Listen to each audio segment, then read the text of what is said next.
Awesome. Welcome everyone to tonight's regular council meeting at February 24th, 2026. Welcome to everyone tuning in online. Tonight we have a few things on the agenda, but before we get into that, we just want to acknowledge tonight as we gather in Beaumont how blessed we are to live and work on this land and to honor those who came before us. We value the enduring relationships that we have with the French and the Indigenous peoples who continue to share their history, knowledge, and culture with our community. We're also thankful for the generations whose dedication and faith helped shape this community into the vibrant city that we enjoy today. And before we get into our formal agenda, just also want to acknowledge that the City of Beaumont is fully committed to recognizing, supporting valuable contributions of organizations and initiatives that make a positive impact in our community.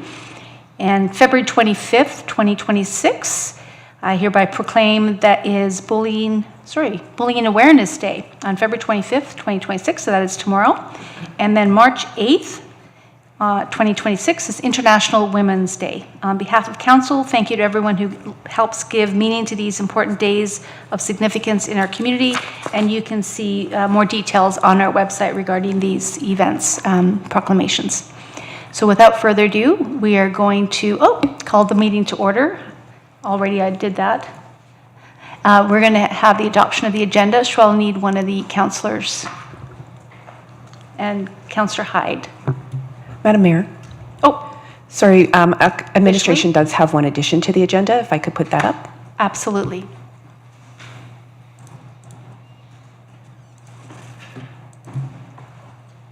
So we have an addition of 11. Okay. So we will need a councillor to adopt this agenda. You want to go ahead and do that, Councillor Hyde? Okay. Yeah, I'll move that the February 24th, 2026 regular council agenda be adopted as amended. Addition of item 11.2, Innovation Park Communications closed session pursuant to the Access to Information Act, sections 26, 29, and 30. Any discussion on this? Okay, we'll go ahead and vote.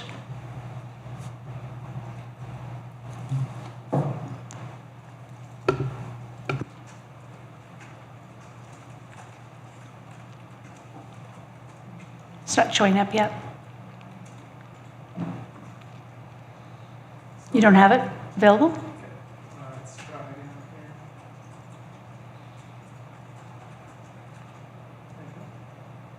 Not yet. No. So let's just show of hands. All right. Carried unanimously.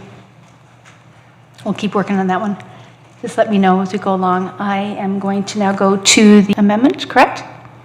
So we just adopted the agenda as amended? So we don't need to go on to that? Okay, perfect. And do we have any open forum tonight, Madam Clerk?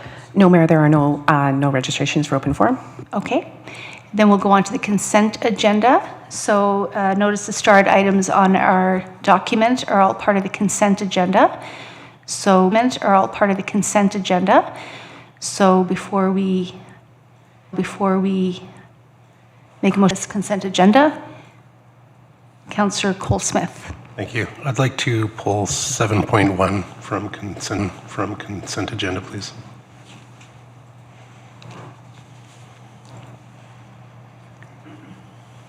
Okay, good. So with that one pulled off, 7.1 bylaw 1095-26, we need a councillor to make a motion, and that would be Councillor Penrod. Thanks, Mayor. I'll take my turn with the long one. I move that council consent to approve the following agenda items without debate. Item 5.1, regular council meeting, February 10, 2026. Should that say minutes or anyway? That council accept the minutes of the February 10th, 2026 regular council meeting as presented. Item 5.2, special council meeting, February 10th, 2026. The council accept the minutes of the February 10th, 2026 special council meeting as presented. Item 6.1, Arts Advisory Committee meeting amendment. That, in accordance with bylaw 1027-23, council committee bylaw, an additional 3 meetings for the Arts Advisory Committee to address grant funding deliberations be approved. Item 6.2, 2026 Assessment Review Board appointments, that the following individuals be appointed to the Assessment Review Board for the 2026 term.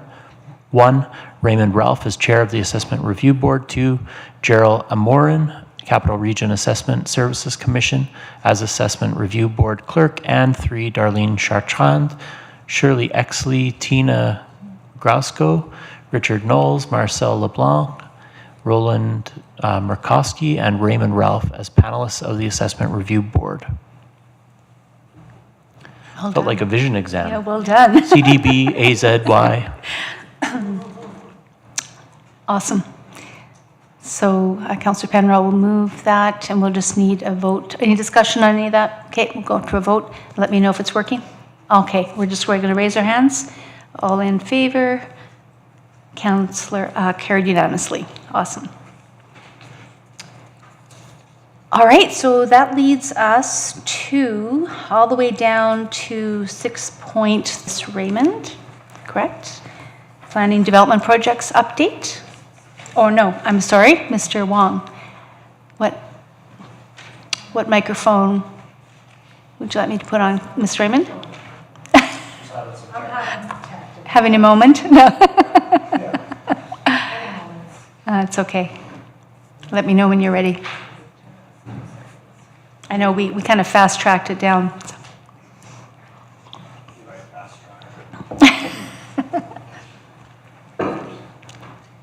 If you could just let us know when, in terms of the voting aspect, if we need to raise our hand or manually, whatever. Is it going to be not working at all tonight? Okay. Okay, perfect. Thank you.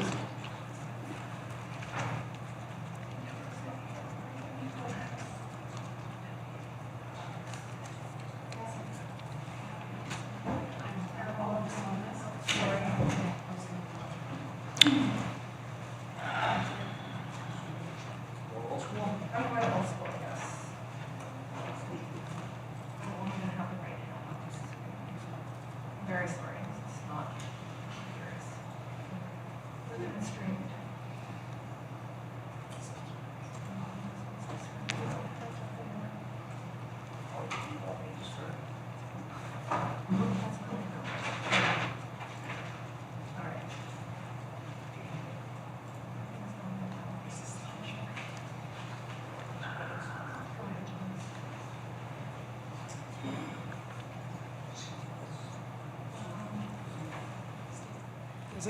All right, Mr. Wong? Yeah, I will start with the introduction, and then when Ms. Raymond is ready, she can pick it up. So, good evening, Council, Mayor, and members of the public. Planning and Development here today is to present several high-profile planning projects that is coming in the next year or so. So, we just give you an overview on each of the projects and what it entails, on how each one of them relates to each other, and then there will be some Q&A and discussion period after the presentation. So we would welcome Council for any discussion, any feedback, so that we can take it back and improve our project programming. So that will be our intent of tonight, and give you as much as information as possible from our end. And also, like I said, we want feedback from you, and that is to make sure that it will be communicating with the public when we do the public engagement, and so that we can develop a plans that will benefit the community in the years ahead. So, Fantastic. oh.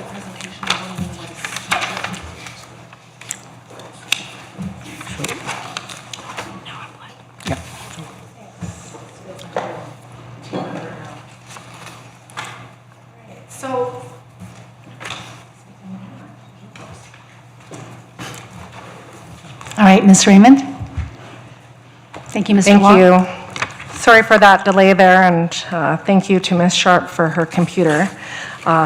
Would not load the presentation for me, so I would not have had my appropriate handoffs. So tonight we wanted to talk with you about the high-level work that we will be undertaking over the next few years here, starting with the Intermunicipal Development Plan, the Intermunicipal Collaboration Frameworks, Municipal Development Plan, and the land use bylaw review and update.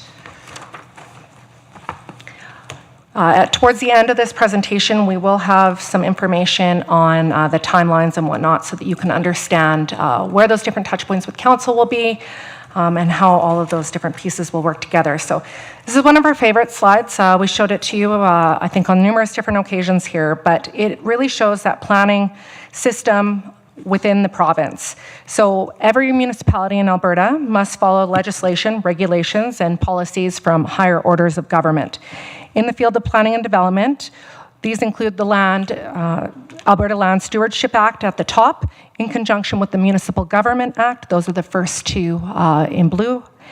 And the matters related to subdivision and development regulation and the provincial land use policies, and they continue on down. So within the Municipal Government Act, Part 17, and any regulations that are created under this part provide that legislative framework that we follow and that these plans are responsible for addressing. So it has the must-haves and the nice-to-haves and those different components that we have to consider when we're creating these statutory planning documents.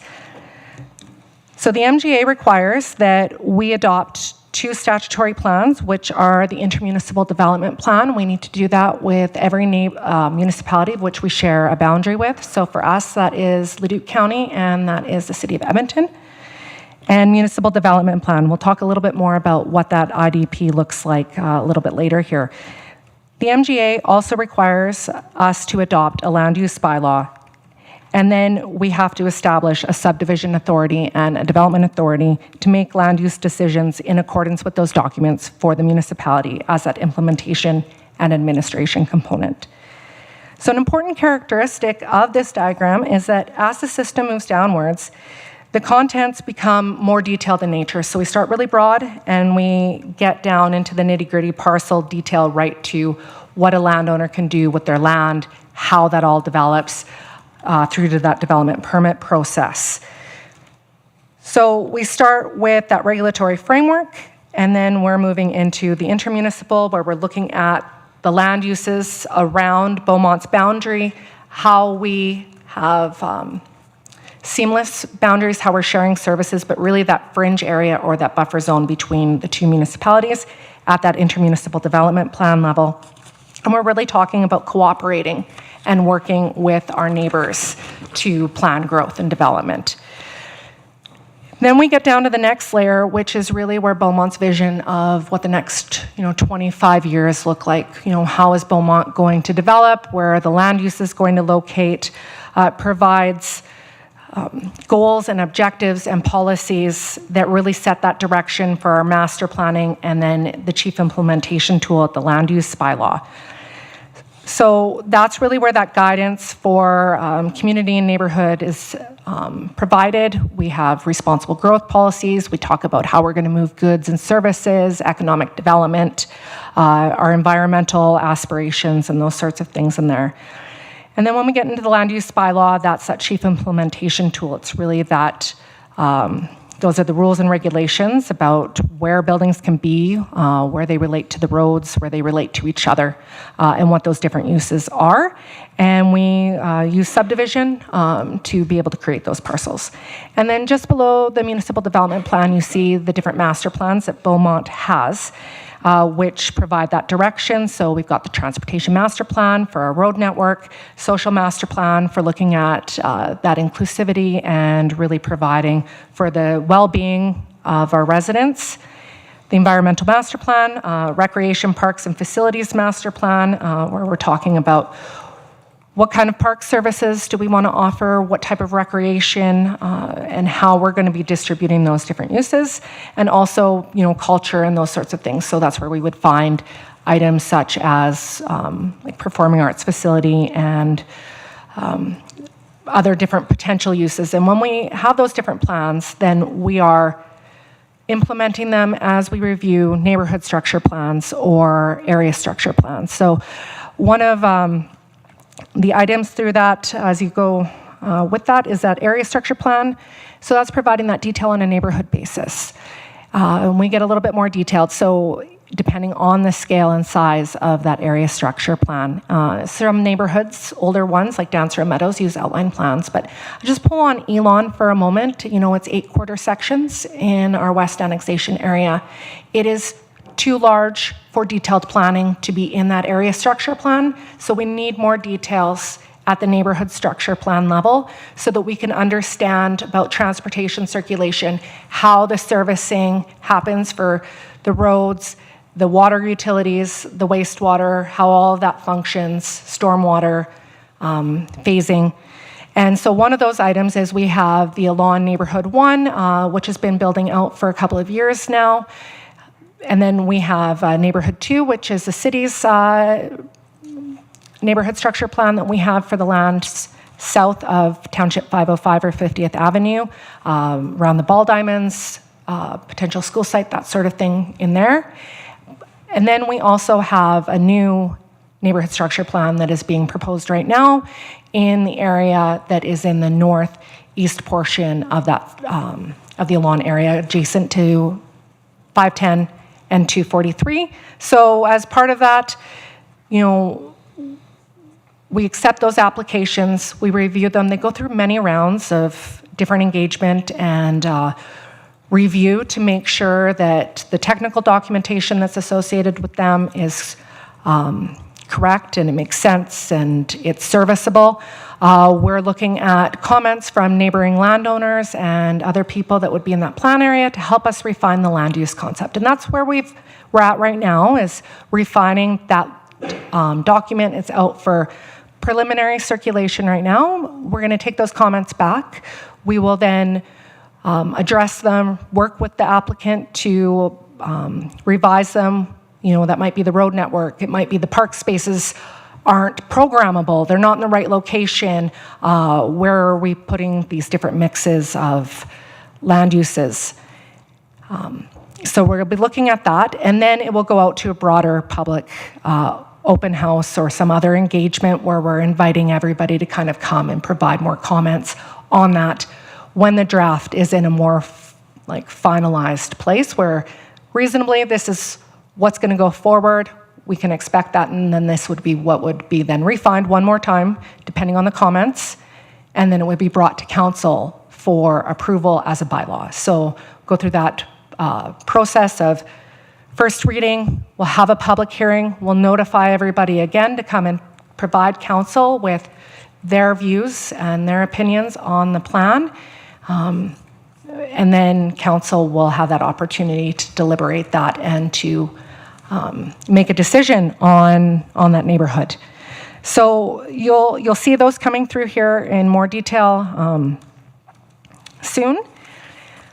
We're expecting, I believe, to bring the Elan 4 bylaw for council, I believe, closer towards before summer break, I believe, is our intention, but that will depend on how the scale of the comments coming back and the quickness or the applicant to address them. So if we go to the next page here.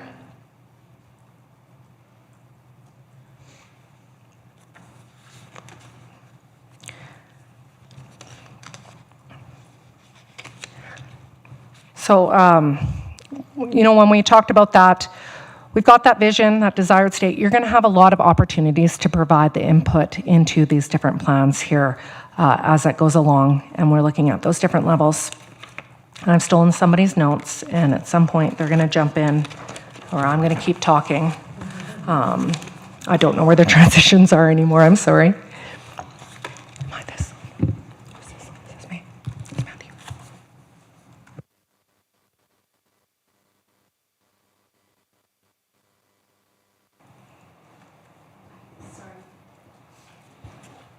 I can't see your name, so I'm not sure who you are. You are on. Your microphone's on. Take it away. Excellent. Thank you very much. My name is Matthew Grattan. I'm a senior planner with City and Regional Planning. Hi, Matthew. Thank you very much. Okay, so the planning hierarchy shown on the previous slides also describes the relationship between these planning documents. So in summary, each plan document presents a vision and desired state at a different scale, such as the IDP or the Intermunicipal Development Plan at the intermunicipal level. As Ms. Raymond mentioned, this is within areas that are shared between municipalities. Next, you have the Municipal Development Plan at the municipal level, which describes and applies to the entire municipality. An Area Structure Plan, or ASP, is at the community level. Plan is at a community level where the city for redevelopment, like a downtown area. For redevelopment, like a downtown area. So Section 638 of the Municipal Government Act requires lower level plans to be consistent with the higher level plans. For instance, the MDP must be consistent with the IDP, and then an ASP or an ARP must be consistent with the MDP and the IDP. If there's any conflict, then the higher level plan will prevail. Okay, so intermunicipal development plans. So an IDP is a statutory plan that coordinates land use planning along shared boundaries of 2 or more municipalities. It facilitates intermunicipal communication on land use matters. And importantly, it also establishes procedures for conflict resolution. So Section 631 of the NGA provides legislative requirements of an IDP. So I'll just briefly go over what an IDP is and what an IDP is not. So an IDP is a statutory plan, meaning it's mandatory. It's a cooperative framework jointly developed between 2 or more municipalities sharing common boundaries. It's a document that defines specific areas where planning and development matters may impact both parties. It is a strategy that defines future land uses, servicing, transportation, and other elements that may require coordination in future development. And again, it's a dispute resolution tool that provides a protocol to settle potential disagreements over development. What it is not. So it's not a substitution for a municipal development plan, which covers the entire municipality. It's not a guarantee of approval of development applications. Rather, it provides a lens for the other municipalities to see through, using an intermunicipal lens on development within the specific areas identified in the IDP. It's also not a subdivision plan, as it only provides high-level description of future development, and not with the specific or detailed engineering or site-specific layout or requirements. And it's not necessarily a static document, as it can be and should be amended from time to time. So essentially, an IDP is about planning together to prevent future conflicts in land use planning, particularly in areas along shared common boundaries. So the map shown on the slide is not an IDP in itself. Currently, Beaumont actually doesn't have an IDP in place with either the City of Edmonton or Leduc County. The map we're seeing is a snapshot of existing future land use concepts that is shown in an intermunicipal planning framework, which is a collaborative effort in establishing a common and shared understanding on how development is occurring within the shared boundaries of these municipalities. And it's a signed agreement between these, but it's not a statutory plan as such. So with the dissolution of the EMRB in 2025, the government of Alberta required that former EMRB municipalities or members had to complete an IDP and ICF with neighboring municipalities that share boundaries by November 30th, 2027. So as a result, the city is developing IDPs and ICS with the City of Edmonton and with Leduc County.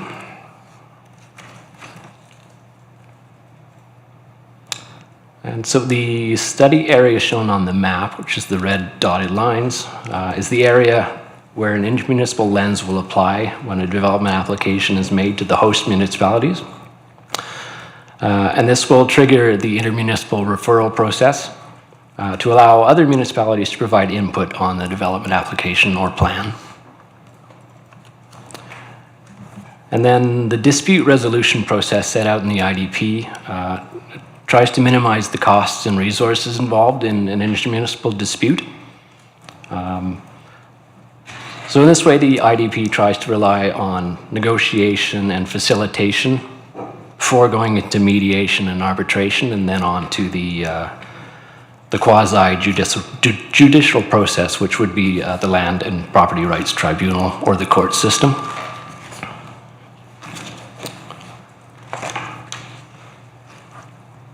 Then next up is the Intermunicipal Collaboration Framework, or ICFs. So ICFs are mandatory agreements between neighboring municipalities to foster cooperation, streamline service delivery, and manage costs of services shared across boundaries.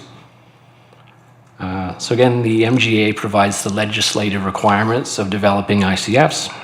And the stated purposes of an ICF are to provide for the integrated and strategic planning, delivery, and funding of intermunicipal services, to steward scarce resources efficiently in providing local services, and to ensure municipalities contribute funding to services that benefit their residents. So ICFs must include 5 mandatory service areas. Those are transportation, water and wastewater, solid waste, emergency services, recreation, and then any additional services agreed to by the municipalities. The ICF will describe each service area that benefits residents and will identify the municipality responsible for providing the services, how the service will be delivered, and then how the service will be funded. It will also outline binding dispute resolution provisions and then specify the terms of future review of the agreement.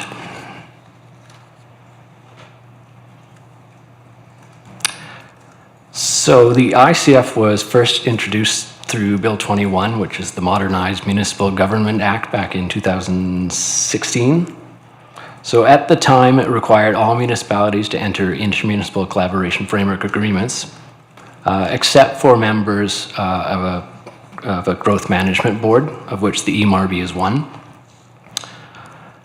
So despite being a member of the EMRB and not being required to enter one, the City of Beaumont entered into an agreement with the City of Edmonton for recreation services. And again, with the dissolution of the EMRB in 2015, the former members of the board are required to complete ICFs with municipalities that share common boundaries. And then the ICF will be adopted by both municipalities equally.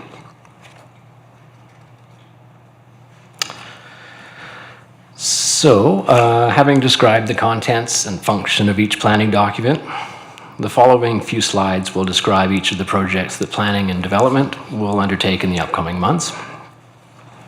So we'll start with IDP and ICF. So work is currently underway with City of Edmonton and Leduc County to develop IDP and ICFs prior to the November 2027 deadline. And we're generally breaking up these projects into 3 phases. This is the IDP ICF. So we've got Project Startup, which started back in November of last year and will carry on until about March of this year. Following that will be Project Execution between March of this year and March of 27. And then Project Approval should be happening in April of 2027 and potentially up till the deadline of November 2027.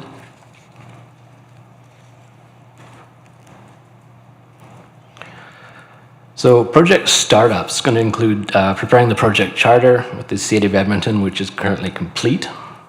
The development of the project work plan and schedule is about 80% complete. The team begins working on the communications plan, and that should happen in March of this year.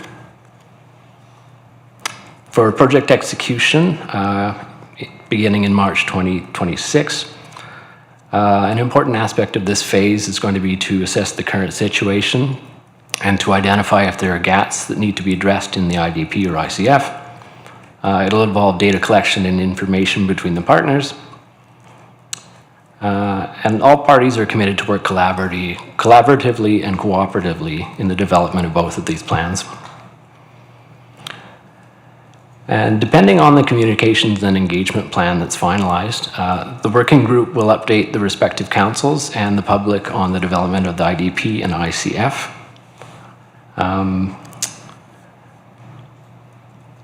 Then the communications and engagement plan is contemplated to be finalized in March, April, the entire project execution is slated to be completed, by March or April of 2027.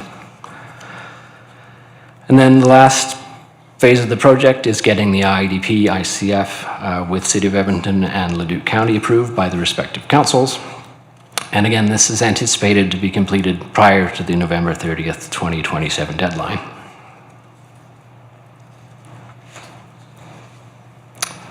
And with that, I will pass it over to Mr. Wong, please.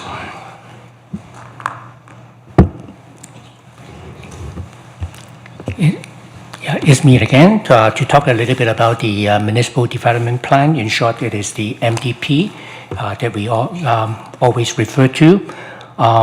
MDP is one of the 4 statutory plans that is identified within the MGA. It communicates a long-term desire for land use for the community. It is a high-level blueprint showing how the community is expected to change over time and how it shaped the future of the community.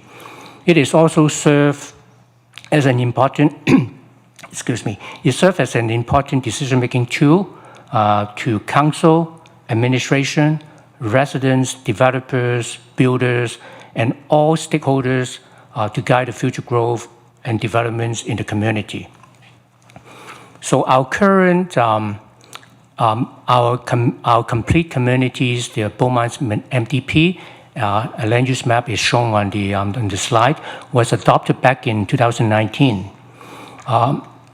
At the time, the MDP strived to establish a healthy, vibrant community through responsible development, effective mobility systems, environmental stewardship, economic success, safety and emergency management, and also intermunicipal collaboration. Its vision is built upon a complete communities that include housing suitable for all ages and income. It provides residents with easy access to jobs, local amenities, services, community facilities, and access to multimodal transportation systems. It also, as I mentioned, it provides the direction for decision-making for local governments, for local development, services, land use, and engineering standards. Implementation of the MDP after the adoption in 2019 include the development of a series of master plans. As Ms. Raymond talking about, it includes transportation master plan, recreation master plan, environmental master plan, and also several strategies such as affordable housing strategies, age-friendly strategies, urban agriculture plan, and also SEPTED, crime prevention through environmental design, et cetera, et cetera. And also the land use bylaw at the time was reviewed and adopted after the MDP was approved, because the MDP is an implementation tool for the MDP. So, but as everybody is aware, since the adoption of the MDP, Beaumont has experienced a tremendous growth. The most recent population numbers indicates that Beaumont's population increased by 6.3% between 2024 and 2025, and has been a cumulative growth of 45.7% since 2016. And in 2025, the population was 26,305 population. So this strong growth, population growth, suggested that Beaumont is a desirable community for people to settle in, to call home. With the dissolution of the EMRB in March 2025, it created a vacuum in providing guidance for growth in development for the city. As council is aware, the EMRB has a population density of 35 for Beaumont. With the dissolution of EMRB, that guidance is no longer existent. So due to the population growth and also the EMRB dissolution, administration desires to undertake a comprehensive review and update to the MDP to allow the city to continue to manage growth for the next 20, 30 years. And that is why the administration put in a budget request for an update and review of the MDP in this year's budget.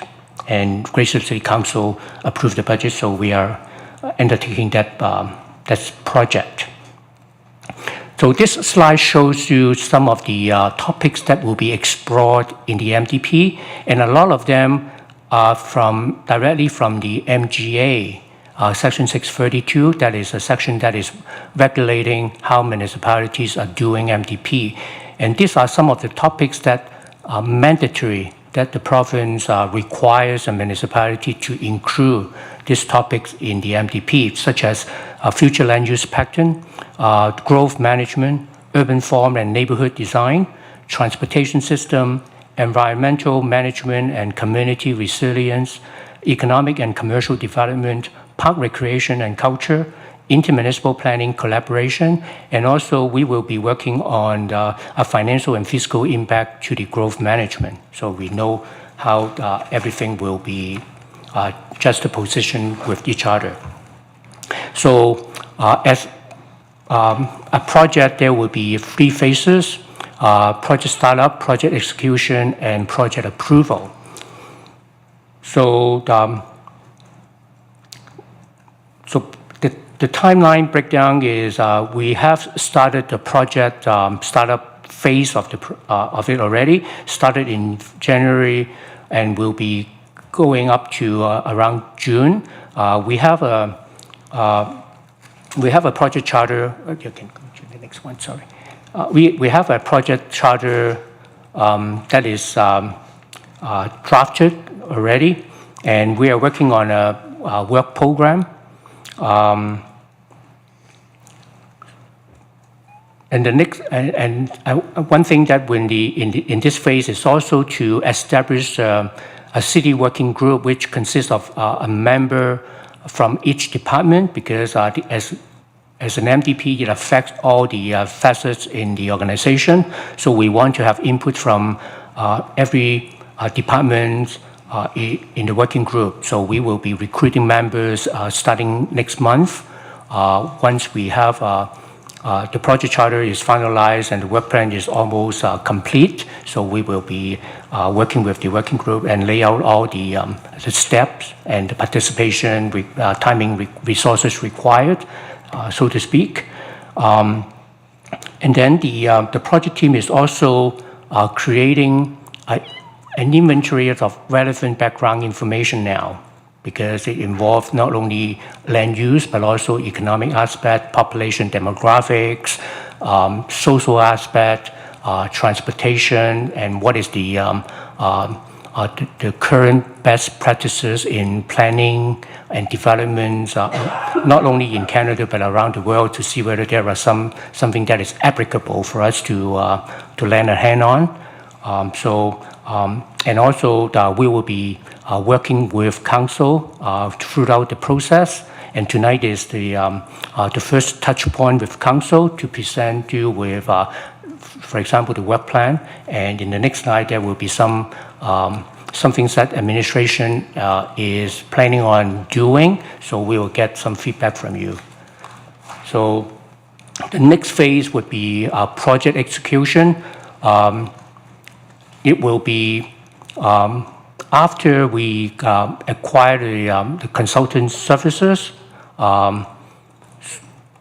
That will be probably from April to June. We will be issuing an RFP to acquire a consultant to help us developing this plan. And as soon as the consultant is on board, the first step would be background research and data collection. And we are trying to shorten this this period to 3 months because there will be a lot of information that we have to collect, but because of the time frame of the MDP, we want to be able to expedite a little bit of the process, and that is why we try to squeeze up the background research. So by September, we will have all the data that we need for the at least for the initial drafting of the plan, or maybe the visioning of the plan. So by September, and then we will come to council to present you with all the findings. And then the next step would be to engage the public. Part of that touch point with council in the fall is to also do the visioning exercise. So based on what we collect as the background information and what desire the end state in the next 20, 30 years, what council desire to the growth for Beaumont, then we will come up with a draft vision or something, not necessarily a concrete vision, but something that we can take out to the public and test the visions.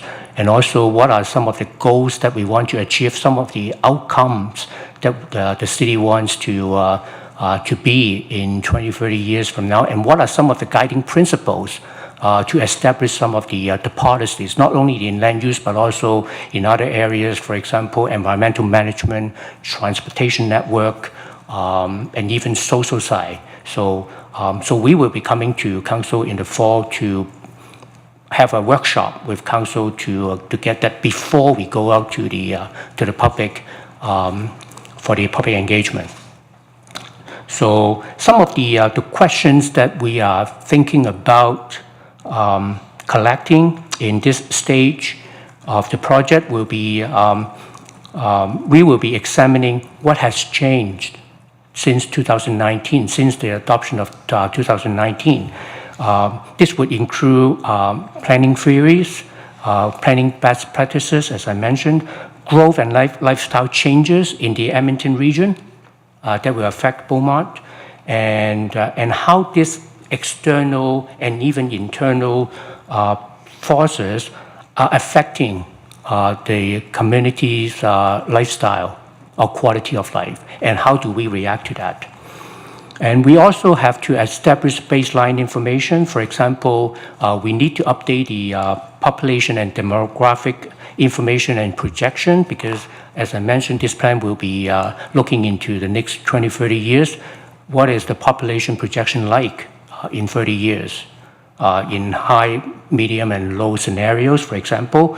Economic forecast, what is the job market?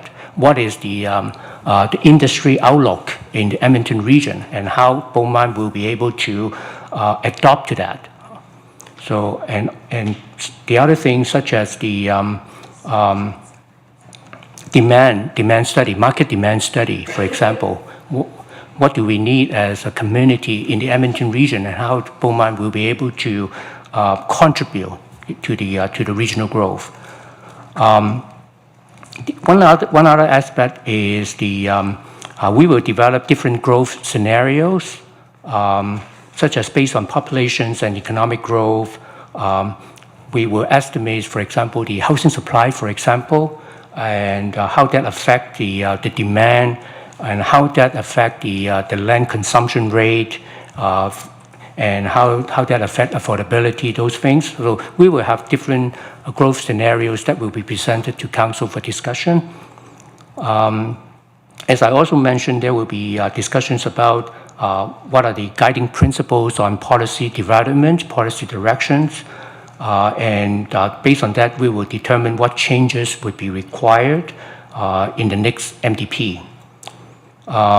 We also have to be cognizant about, even though this is a municipal development plan which is internally facing, but we have to be cognizant about what are our surroundings. For example, City of Edmonton, Ladue County, Strathcona County, City of Ladue, and other regional municipalities, how they are doing, how they will be affecting us so that we can respond. We will also reveal data about transportation, environment, social, in order to make it a very comprehensive municipal development plan. So all this research will be tentatively set for September 2020 in about 6 months' time. So we will be, as I mentioned, we will be coming back to council, and we will have a workshop on that. And another aspect, I mentioned a little bit about public engagement, because this is a municipal development plan. It affects the every facet of the community lifestyle. So we will have to engage the public, and we are developing a communication and engagement plan for the duration of the project. So we are thinking this communication plan will be very innovative. Pardon me, I don't know what, but I'm just thinking about those. We will be using different kinds of communication channels, communication methods, not only just open house, those things, but we will work with the consultants to come up with some creative ideas to reach out to as many people as possible, as many as stakeholder groups as possible, to give them, what we are thinking. For example, in the visioning stage. So this is our vision. What do you think? So I don't know the channel yet, but this is how we envision the project will entail. We try to reach out to every single person in the community for the benefit of the plan.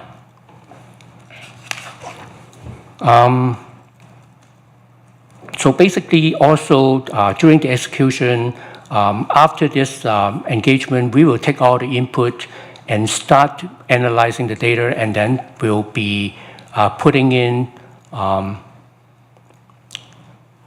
drafting some of the policies, policy areas, for example, not necessarily policy statement, but here are the policy, for example, environmental policy, some themes, and this is the direction, and then after that, we will be coming back to council to say, based on the feedback, based on the input, we come up with these 6 themes or whatever, and then here are some of the topic areas, and then we will be also working with council to test some of the ideas before we go into developing the policy statements.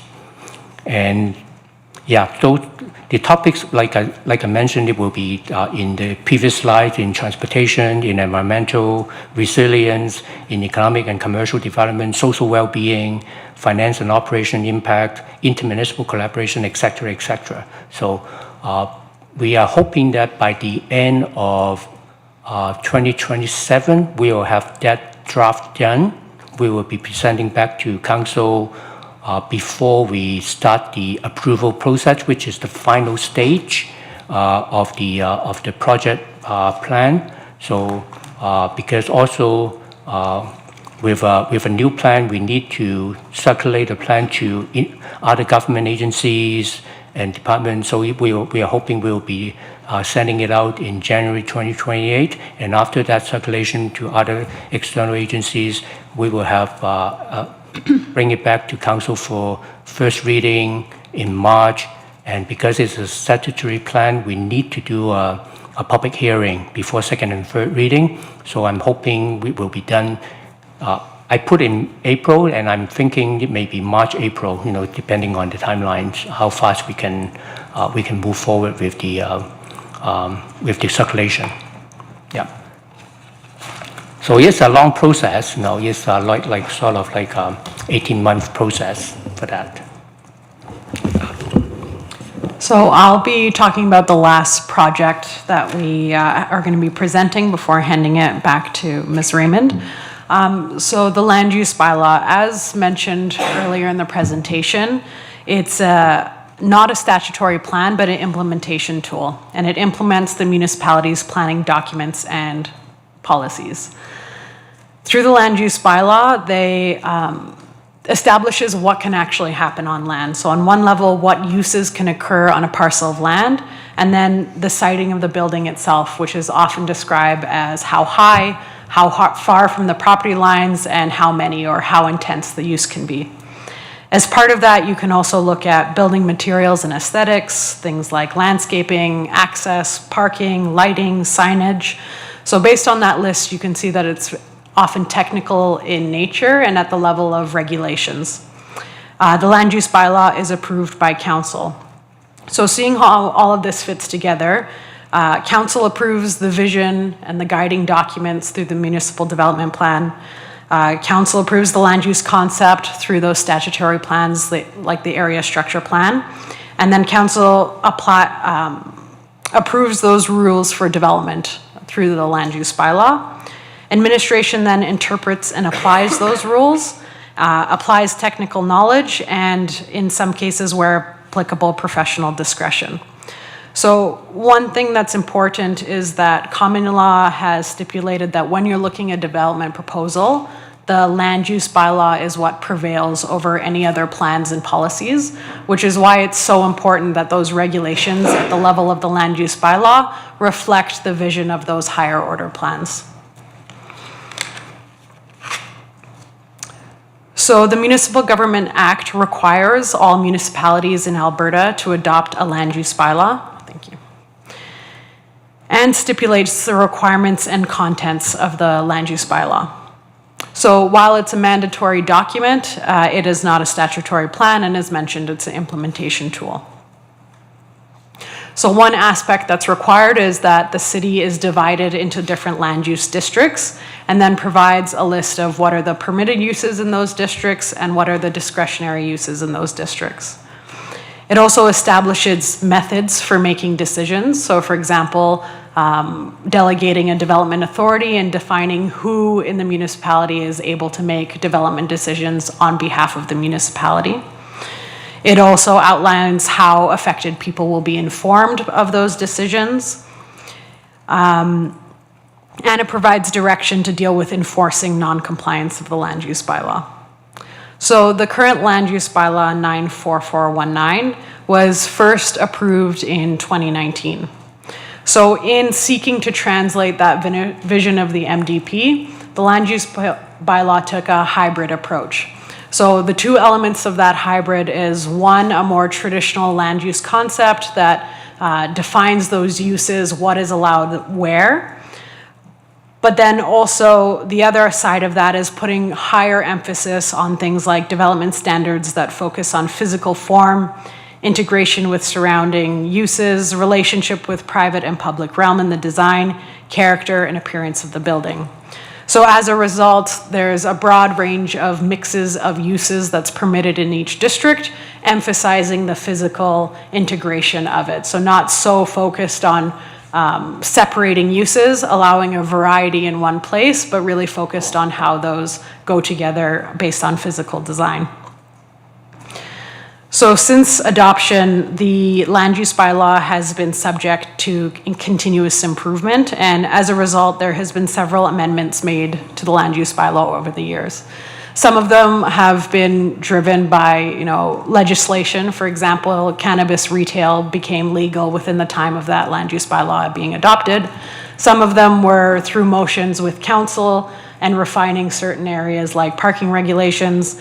And some are areas that administration has identified there being a need. Most recently, an example is looking at education as a permitted versus discretionary use and the impacts on the transportation system. So administration continues to bring high priority amendments to improve the land use bylaw. In 2026, the department will undertake a review and provide an update to the land use bylaw. Because the land use bylaw is an implementation tool of the municipal development plan and those higher order plans, it's very important not to put the cart before the horse. You don't want to design the regulations before establishing and confirming what that broader vision is that the regulations are supposed to be implementing. So as a result, the department is seeking to break the project into two phases. The first one is to look at the highest priority areas that need immediate attention. And then when the municipal development plan is brought to the stage of having a draft vision, goals and objectives and guiding principles for future growth in Beaumont, then the land use bylaw can move to its second phase in ensuring that the regulations align with that higher order vision and those draft elements that are developed. So it's anticipated that phase 1 of the project will be completed by the end of 2026, and the second phase of the project will commence in 2027 and completed by the end of that year. So on the screen, you can see the different steps of that first phase and the corresponding months, starting with identifying what those highest priority areas are for amendment, and which ones have cumulative impacts that maybe should wait for a second phase of amendment because it has more far-reaching impacts that need to be guided from the municipal development plan perspective versus ones that can be immediately addressed. Administration will then prepare revised text for the affected sections of the land use bylaw and then engage stakeholders on the proposed text. Some of those interested parties would be the development industry, the general public, and others such as neighboring municipalities. We will then use all of that input that we've collected over that stage to revise the text. In September, administration will initiate the referral and circulation process, which more formally brings it to external government bodies and agencies for comment. And then the final text will be prepared and brought to council report for council's consideration. It's tentatively set to present to council for approval in November, December 2026, which would include public hearing, first, second, and third reading. So it's important to note that that first phase is not intended to be an overhaul of a land use bylaw, but rather to address priority areas to improve the existing regulations.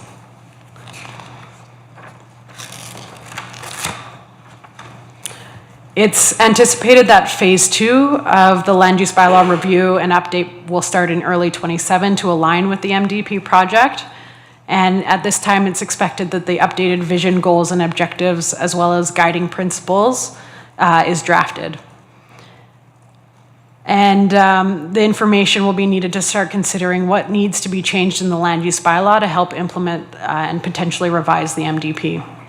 And it'll be very important through those two projects that there's good communication between the teams because changes in the municipal development plan will result in different regulations at the land use bylaw level, and also regulations can have unintended consequences that then feed back to the MDP.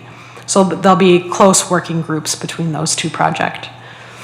At this time, there's no details on the project, but it's anticipated that it will run concurrently within the same time frame as the MDP for council's consideration in March 2028. Back to you.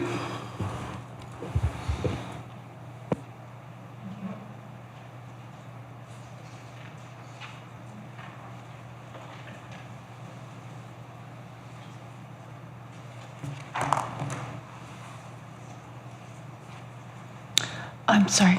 Go ahead. All good, thank you very much. So as you've heard, there's a lot of different work that will have a variety of different touch points. I just want to point out that, you know, these timelines that we're proposing here, they're not set in stone right now. They are subject to modification as we learn more and we go through this process. But the refresh of the city's planning framework, as we've talked about, is required. There are so many changes that have happened both locally and outside of our boundaries that we need to respond to and to make sure that we are providing the right framework and the right environment for the type of growth and the managed growth that we want to see that meets the needs of residents today and tomorrow, provides that welcoming environment. And it all really needs to work together because when we do one change, there can often be many changes that we're not seeing, that there's unintended consequences or that they're really all very linked together. And we just want to make sure that we're having, that everything does align and does provide for that proper consideration. So they're not static plans. They need to be refreshed. And I think one of the things that we've taken away probably in the past little bit here is we did a lot of analysis and we've done a lot of work on various different components of, say, pieces of development or issues without properly, I think still prioritizing that evergreening of, say, like the land use bylaw or something like that, because we've been focusing our resources towards that. So that is definitely something on that monitoring and implementation piece that we're going to be taking away for how we can do that better, having a little bit more budget to do regular consultation on these different things. Are our policies and the regulations working in the way that we are intending and that we're expecting? Because you can think it's going to work one way and then you see it on the ground and you're like, no, not that. So we want to be able to come back to that. So the city does have a variety of different plans, as we mentioned before, where we've got, those parks and facilities master plan, the environmental master plan. A big part of that is the utilities and stormwater management master plan. That is a document that really guides that servicing for those new areas and is looking at our long-term infrastructure planning needs for the city. Respects our growth patterns and provides that direction on what type of capacity we have to be able to accommodate that planned growth.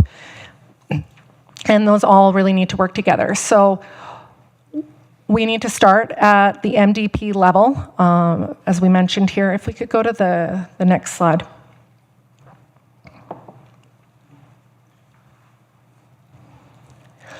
So with this, you'll see that we have a variety of different plans and projects planned for the next 5 years, where we're going to start with this intermunicipal development plan in conjunction with the municipal development plan and work with the land use bylaw.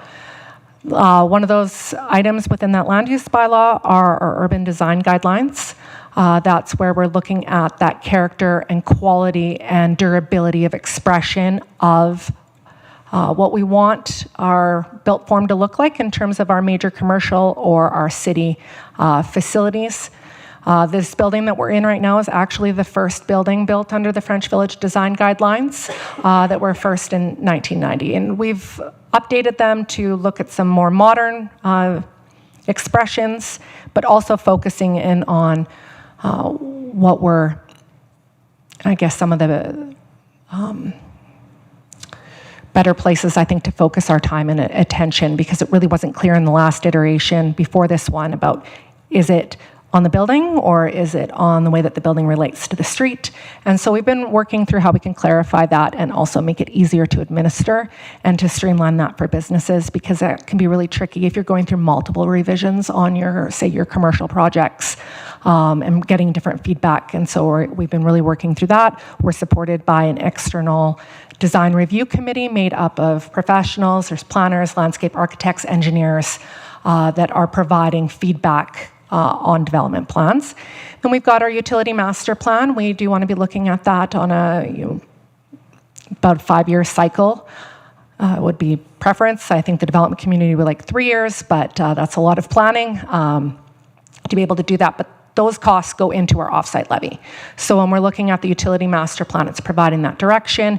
What type of services are we going to need when? When's the new reservoir going to be triggered? Do we need a lift station? When are we planning for this fire hall? Those sorts of things. It starts kind of getting into those plans. Recreation Master Plan was done in 2019. It is a wonderful document based on substantial public engagement. It's got about a 10-year duration on those master plans, and a lot of different things have been looked at, but we need to streamline that and revisit that planning for today's context and what we need moving forward for our long-term needs in terms of, where are the ball diamonds going? Where are these different things that we're going to be exploring through that? Where are we putting our next rec center, and what types of amenities does that have? Is that 3 NHL ice rinks, or what does that look like in terms of our user group needs as we move to year-round programming for different sports and those competing pieces of that?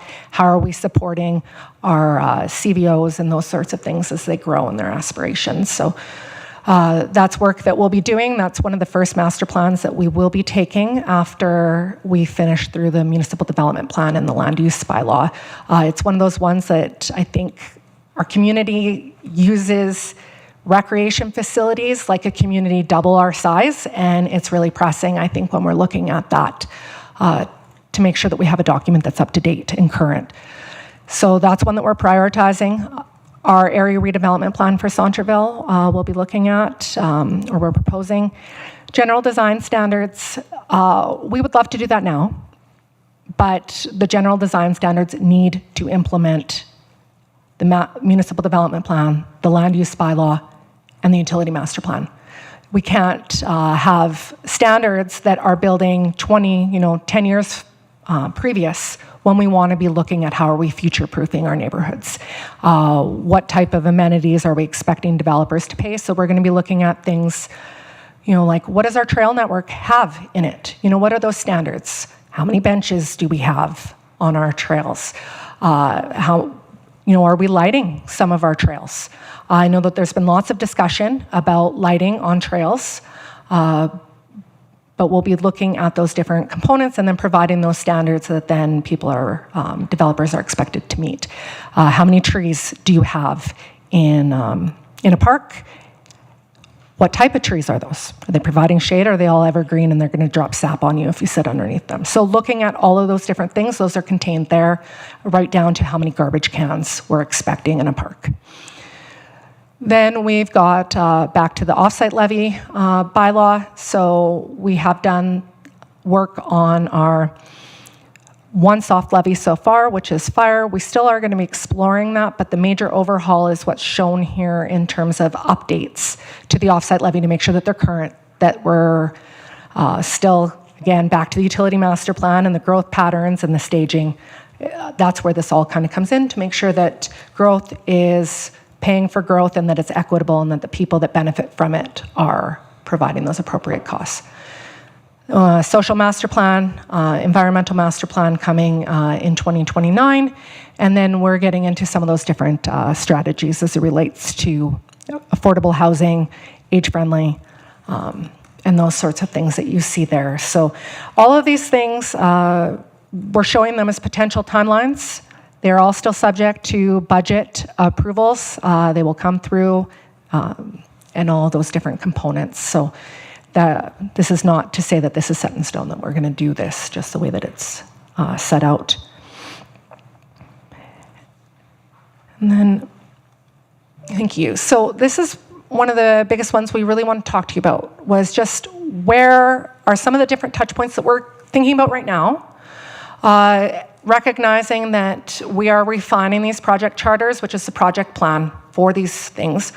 We will be confirming scope and inclusion into these items to make sure that if there's anything that we are missing, that council wants us to be including, making sure that we're exploring that we're checking in on that. So you'll see here that intermunicipal development plan, that's kind of this touch point right now, just generally about what it is, setting that stage for you.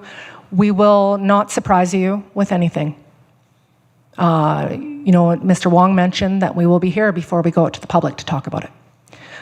We will get your opinion and your direction before we bring that out to the public to talk about, so that we know that it's at least something that is supported by council, even if it's just different options. These are the options we're going to talk about. Do you have any feedback for us? So providing you with that first opportunity. So when I say that we'll be refining this, we will as we onboard the consultant through this work. So we're expecting to have multiple different touch points through the milestones. Those are just high-level ones that are shown here. Like I said, it's not as detailed as it will be, and we will be back. We're going to be here in March to talk about development considerations, how we can look at that a little bit differently at the committee of the whole, having a discussion. Also looking at that bug list that we want to do for phase 1 to make sure that that is also council's bug list, and if there's any changes that are required there. So that's that immediate high priority amendment. So we'll be prioritizing getting that done, recognizing that we'll do a full-scale review and update through this project. Then we've got our planning and development community engagement program. We will be coming back to talk about that a little bit more on that and what that would look like. Probably gonna be looking at requesting an extension a little bit, but you'll see here that it's tentatively shown in September, but we will be talking with council about that. Then we've got the density targets amendment, which is looking at the 25 to 30 dwelling units per net residential hectare. You see that we will be coming back with that. We'll also be here talking about Centerville parking as well. So those are a few high-level items. They really all work together. There's just different, a lot of different engagement that will be happening, a lot of community conversation as we work through these to try to, I guess, engage as many people as we possibly can and ensure that everybody's got that say through this. So we'll open it up, I guess, to council for your questions. Thank you to the planning development team for all your contributions and for very thorough. I have very thorough. Well, I see I have some questions here, so maybe I'll go to my fellow councillors. I did have a question regarding the workshop. Mr. Wong, I think you had mentioned that, but I understand that there's kind of a work in process as we go along, but did I understand that from you, Ms. Raymond, as well, that that would be under Committee of the Whole, or is that a separate day that we'd be able to come together? What would that look like? Or is that just something that you're going to bring to us and then get our feedback, or is there like a collaborative workshop? Oh, number 10. Sorry, I keep turning myself off. Our intention would be Committee of the Whole to have that conversation with council. It's a really opportunity to have that two-way dialogue there and to be able to get your feedback into something as we move through that. Obviously not decisions, but feedback and... Okay. All right, thank you for clarifying. I'm going to go to Councillor Hyde first. Yeah, through the mayor. Just a few questions that I'm looking at here. First of all, council strategic plan is being done right now. Where is that in the upside down pyramid? Where would that be shown? Is it not even considered in that upside down period? Like, where is it?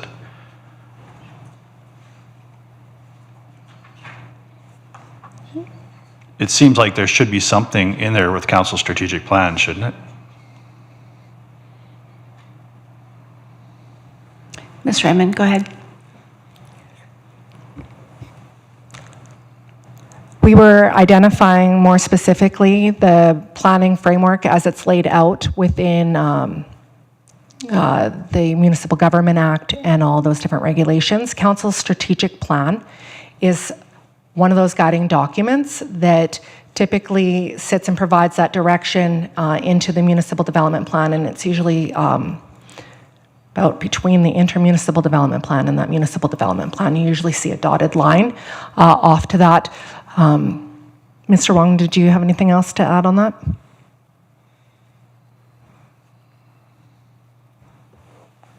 Go ahead. Okay, thanks for that question, Councillor Hyde. I believe that, the council strategic plan, because it is not identified in the Municipal Government Act, as Ms. Raymond was mentioning, this planning hierarchy, the planning framework is according to the legislation. So my understanding would be the council strategic plan would be the first layer under municipal realm. You see from the diagram, a big portion, probably the bottom portion, the big portion will be municipal, and that will be, if I do it on the chart, it will be like a dotted line coming out to the side, and that is council strategic plans that will be feeding into the whole planning framework, because that is council's priorities. Yeah, I can see that, but I mean, of course, it's not showing this on here, and just for the viewers at home, we want them to know we're not going to account here, and it doesn't look like it's being taken into account when you look at this pyramid. And further to that, when I look at the municipal development plan on page 15 of your slides, council's visioning, goals, objectives, guideline principles, which is all taken into effect during the strategic plan. This is under municipal development plan. I don't know, I think it's slide 15 that you guys, you have 9 there. We don't even come into it until November of 2026. So next slide, one more slide. There you go. So project execution, if we're looking at that, touch base with council on fall of 2026 or September, and then you've got background research that is already starting to take place. And there's not even really time for council to have given you the visions and the goals and the objectives, guiding principles, all of those things that go into putting a municipal plan together. And it seems like cart before the horse. Like, it seems like you're not taking into vision and what we're talking about as strategic plan in order to go into the municipal plan. Shouldn't that be part of it to begin with? So you have a guiding principle going through all of this process? Or is this something where you're going to bring us something and then try to set guidelines? Would be good.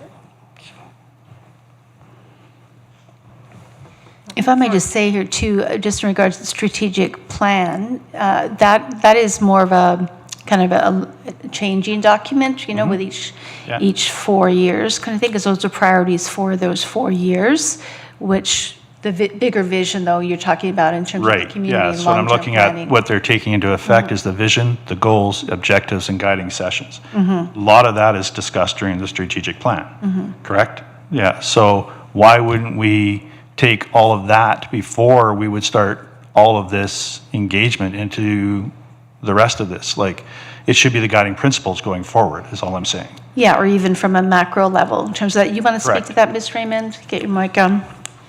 Yeah, sorry, I guess I'll chime in here, and if Mr. Wong, I'm sure he'll have lots of stuff to add, but I think one thing we want to draw attention to is that it's the vision for the MD that we won't have talked to council about what you want to achieve through this plan, how you want to do those things, and the reason that we would come after looking at background work is we actually have something to talk to you about. What are the issues that we're seeing? What is the growth looking like? What are some of the items that we need to address? What are some of the findings that we would like to be considering as we move through creating the plan? So doing the vision and the goals and the objectives are that first piece. So, we want to have an 80-20, or we want to have efficient movement of goods and services, and we want to have community for all people. Yes, you will have looked at that through the strategic plan. And we will have been talking about that, but this is a specific, those guiding document pieces that then end up forming into the policy. So it's a specific section on the goals and objectives. So is that, if we have these 6 goals, and one of them, again, is back to the efficient, effective movement of people. We've got responsible development right now. We've got environmental stewardship. What are the goals for that section? And that's some of the work that I think Mr. Wong is talking about there, not that we would not have gotten what you want. What do you see? What is your vision as a council for the next 25 years? That will happen earlier. This is more specific into the actual document and the section of, like, when we start writing it a little bit more.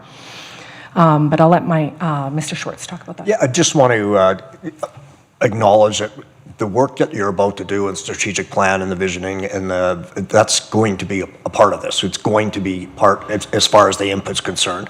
What Ms. Raymond is saying is in the fall, when we sit down specifically with the MDP, there may be some other principles that you want to consider. So it'll all be part of the MDP. Your strategic plan is done every 4 years. It's updated every year. The MDP's not, so some of that may change, but it's not work that's not going to be valued or used. So I think that's important to understand. Yeah, I think that through the mayor to Mr. Wong, I just want to make sure that and is really what we feel the vision of our constituents are, that we're hearing from all the time. And the goals for them, the objectives for them, we're really supposed to be the voice for our community.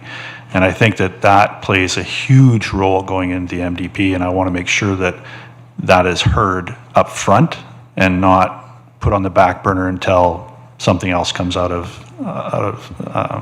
from your department, is all I'm trying to do here. Thank you, Councillor Hyde. I'm going to go to Councillor Murray and then Councillor Tellenbos. Thank you, Mayor. My question actually has to do with the intermunicipal development plan and the intermunicipal collaboration framework, if I got that right. Points for me. Quick question, is that just completely split in terms of cost between, like 50-50 between one community and say Leduc County or county and Edmonton exactly? And the second part of my question is, if there is some disagreement, does that just sort of, it just delays us completing that if we can't really come, say if it doesn't get approved by their council in Edmonton, just kind of what does that maybe look like if it's maybe a little more challenging than just a simple straight approval? Yes, I can attempt to answer that question. It's a good question, Councillor Murray. In terms of the cost, yes, it will be like the two municipalities or three municipalities because we are dealing with working together. With regarding to your questions about if there is any, dispute that it will not be approved in time. In the legislation, there is the arbitration process. So basically, if the municipalities they are not in agreement, then the arbitrator will come and give you the agreement. So, yeah, one way or the other, it will be done. It will be done. Okay, thank you very much. Of course, but I'm looking forward to seeing how. We, can go in a new direction or a little bit changed from where we are right now. Mm-hmm. Yep. Thank you, Councillor Murray. Councillor Telebos? Perfect. Thank you, and thank you, Councillor Murray. This basically answered one of my questions, but I'll ask it again, Mr. Wong, just for a little more clarity. So, in a scenario where all councils of the three municipalities approve either the IDP or the ICF, does it immediately go to potentially an arbitrator, or is it only two of the three councils that have to approve it, or what does that look like? Have they determined that process? I have to go back to the legislation because I just have the high level understanding of the legislation. I hope we are not there. I hope we will never get there. My understanding working with the City of Edmonton and the Leduc County so far, we are trying to achieve what we need to do by the end of the required deadline. So I hope we are not going to be going there. Absolutely, and I would agree with you. I mean, we want to collaborate as much as we can, but obviously there could be some differential or difference in opinions between all of the municipalities. Next question just relates, a general question, and I don't mean this to diminish anyone's efforts, but I'm just curious, when we look at the refreshing of any of these plans, we're looking primarily at a 2-year wait or process. So I'm just curious, obviously every municipality goes through this, and there's some comparable municipalities where there's some tried, tested, and true, let it be land use bylaw, let it be MDP, maybe some of the plans that don't have to be as specific to our community and more broader and overarching. How come it can't just be a copy and paste of a municipality that we find doing the right thing and we kind of want to follow their steps?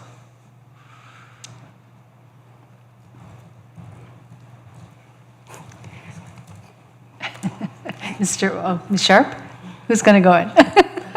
I think because we've heard repeatedly from the community and also in different ways from council that Beaumont is unique. We have the high growth rate. We have a very desirable community.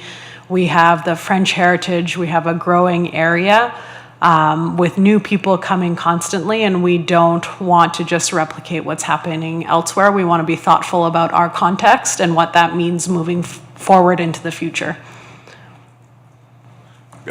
Perfect, I'll take it, but I'm just curious, are we at least utilizing some of these existing plans as a reference? Because again, there's a lot of like-minded communities with a younger population and seeing growth throughout all of Alberta, and a lot of the resources would be very similar. So just curious if maybe some of those plans could help accelerate our plans, just so not everything is 2 years. Yes, the intention is not necessarily to reinvent the wheel, as the expression goes. The municipal development plan has very specific things that needs to address. So every municipality in the province has addressed that in different ways or the same ways, and we're looking to see how that's being done and what's applicable to this context as well. Yeah, definitely. Perfect. Thank you so much. Thank you so much. Great question. And Councillor Van Newkirk. Yeah, thank you. Just wondering, has this work all been tendered yet, or is it yet to be tendered? No, it's not tender yet. Okay. We are anticipating April. Okay. So looking at the Gantt chart on 21, one slide previous to this one that's posted there, what synergies do you expect to find with the consultants? Or, are we thinking like a consultant per color on this chart, or is there going to be synergies? Like, what is that even going to look like, and how were you able to speak to that tonight?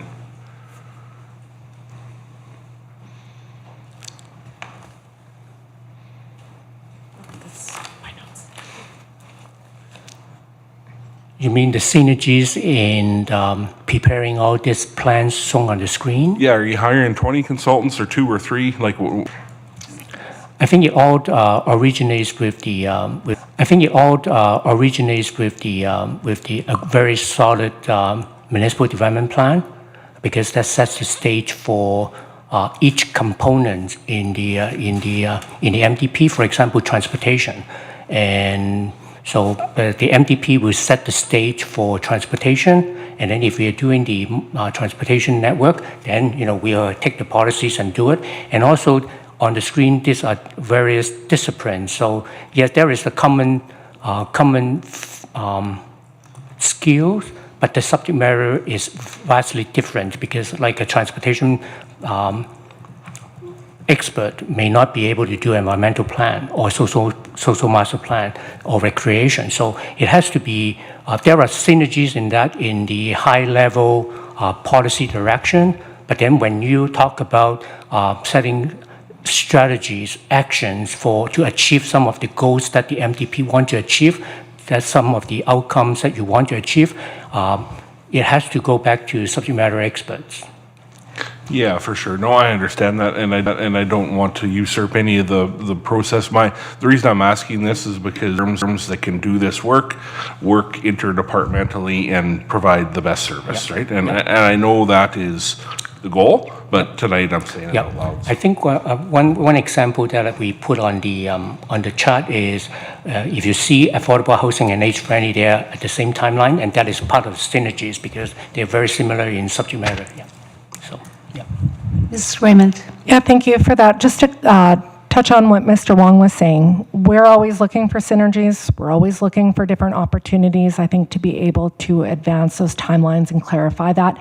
As we work through our project scoping, we are going to be looking at what is work that the city is going to be taking on, what is work that we want a consultant to work on, and how can we maximize timelines, project budget, engagement. Lots of this stuff all needs to work together. We don't need to duplicate efforts. And then also knowing that we're not doing the municipal development plan and then the land use bylaw, all those conversations happen together. And so we will be looking at that through this project. Oh, sorry, yes. CAO, did you want to say something here first? I just wanted to back up and clarify something for Council and Councillor Natellenboss. We have no trilateral agreements or only bilateral. So there won't be a third party in any of these ICFs and IDPs. Correct.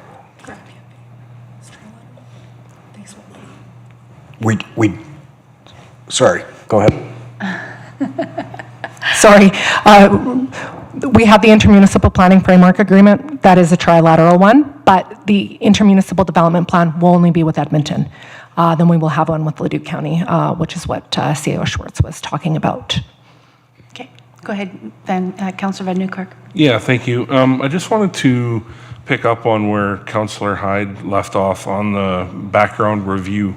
It would be my preference that council has a session with the proponent soonest. And the reason for that is because I believe that the community's wishes and concerns are stuck in all of our heads right now.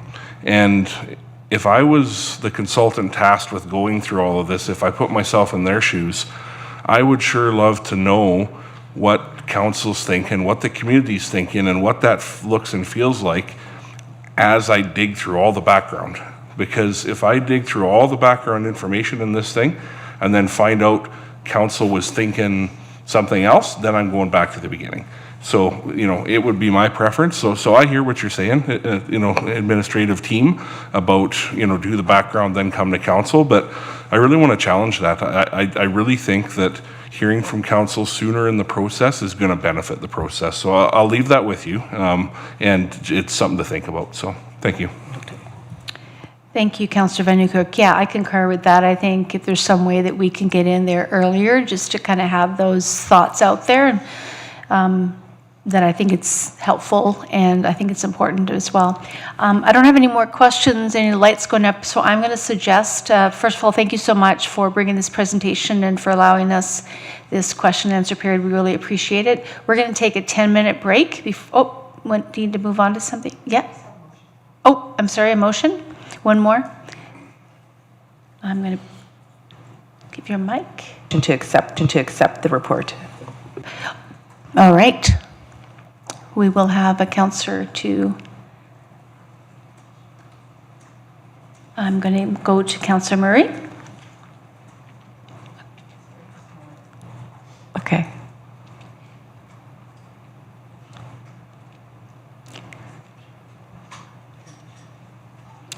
Looks like it's going to be a fun few years.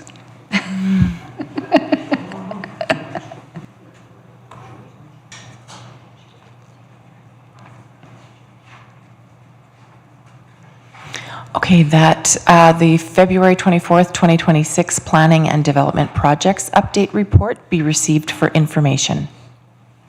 Any discussion? Okay, we will go to a vote, and I think we probably have to do this manually again, do we? Yes, okay, so we'll, all in favor? Carried unanimously. Awesome, thank you. So we will take a quick 10-minute break, 7:42.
Okay, we are back.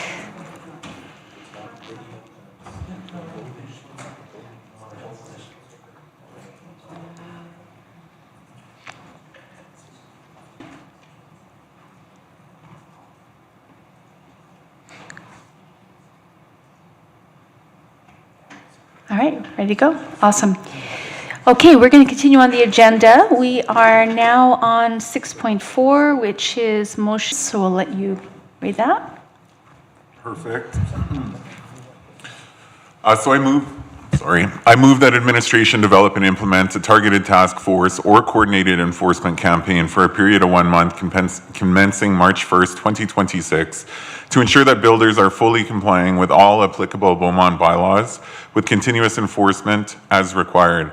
This initiative should target enforcement and include, but not be limited to, verifying that each construction site has a required waste bin, remains free from unsightly conditions, does not obstruct sidewalk access, and does not pose any safety risk to the general public. Okay, any discussion around, but you want to speak to it first? Yes, please. So I will speak to it. I do have a couple pictures I want to show. I did remove any individuals or companies that may be assigned to it. So I just really want to go over some of the concerns that we're seeing throughout Beaumont. Ms. Mead, if you don't mind just flipping through it slowly, I guess, and then I'll just speak to it. But I do just want everyone to take a quick look at some of the messes we're seeing and some of the items like protruding nails, sticking out of boards in the communities where we see children walking around trying to catch a bus, and it's just unsafe, and it's very scary for the community. So I'm looking for support this motion, because what we are seeing at far too many construction sites across our community is not acceptable, and if we fail to act now, it's going to become a normalized behavior. We have builders leaving properties in complete disarray. There's garbage scattered across lots, unsecured materials, blocked sidewalks, hazardous debris left exposed for days, weeks, or even months at a time. These aren't minor inconveniences. These directly affect the safety, accessibility, and livability of our neighborhoods. In the pictures, as I mentioned, you can notice, again, some of those hazards like the pallets and the nails protruding, especially dangerous for children, seniors, or anyone using mobility aids.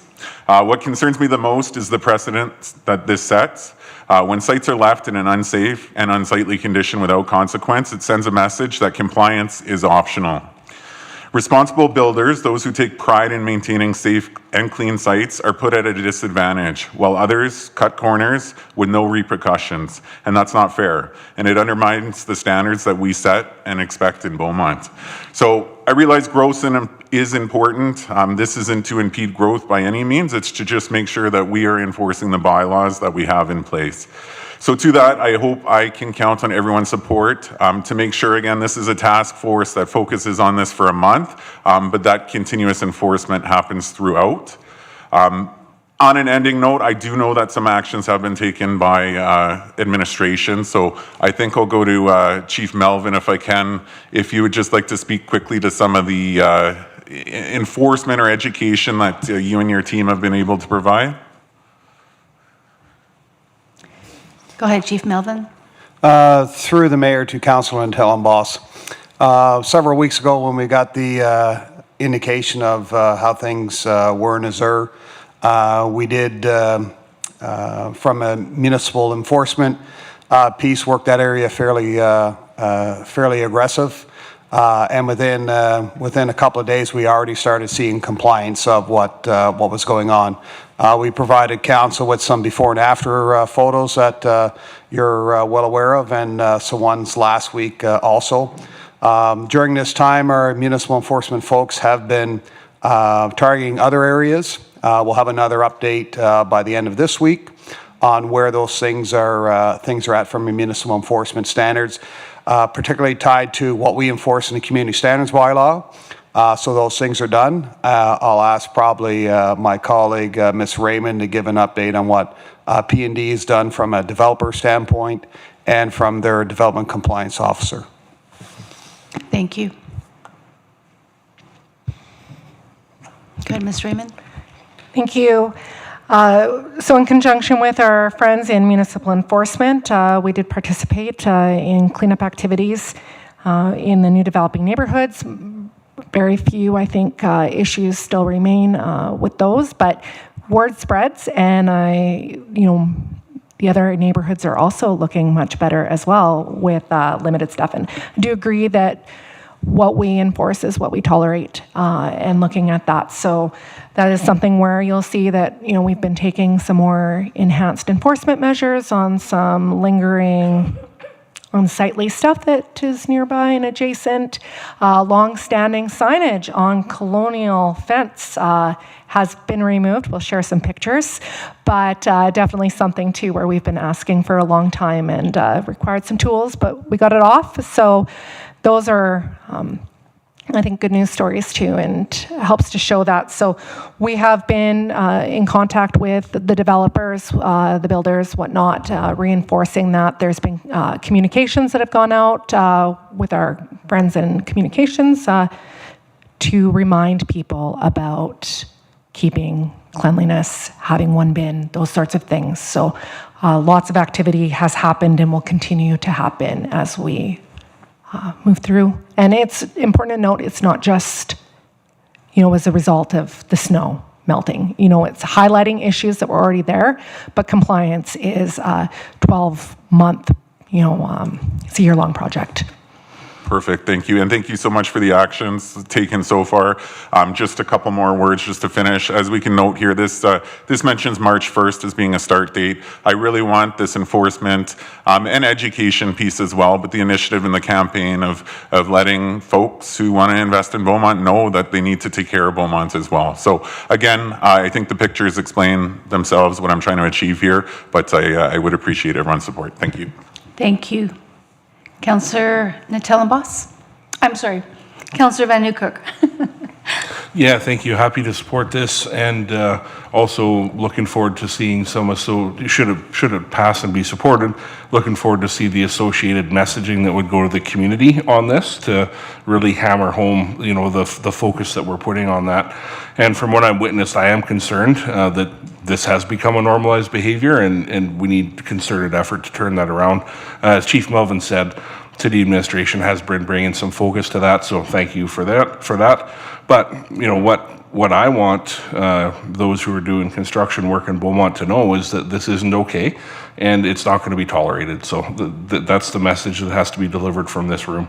And this is exactly why I put forward and asked for council's support in our budget process for an additional CPO, which recruiting, I understand, is underway, because we are going to need some more support and resources to keep on top of this after the 1 month blitz. We need to keep it rolling, and we need some more support for that, and it's coming. Council has budgeted for that, so thank you. Thank you. Councillor Colesmith? Thank you very much, Mayor. I appreciate that this was put forward, and I can get behind the spirit of it. I get it. I guess my question, after the 1 month, if we were to pass this, then what happens? Are we good for a month? Or I guess I'm looking for a commitment. I'm glad things were cleaned up. I like the idea of staying on top of it, but is emotion the only thing that's going to keep us on top of it? Or what's going to happen after the month? Will we continue with the enforcement and continue monitoring that situation? We'll go to CEO Schwartz here. Yeah, thank you very much. I wanted to clarify two things. One, we have communicated to the builders and developers that there will be no more warnings. They will be giving a citation. They will also be given 48 hours to clean up the site. I'm told by Director Melvin that ME has started their patrols to ensure that everybody has the required bins in place. And I know you identified that specifically, Councillor Natellenbos. So that will be ongoing throughout the year. And you're right, it became okay. And we've sent the message to them that it is no longer okay in Beaumont. So we will stay on top of it. And the extra resources will certainly help. Two quick ones, if I may. Yeah. By passing this and focusing the efforts on this issue, is there anything that we see falling behind or perhaps being neglected?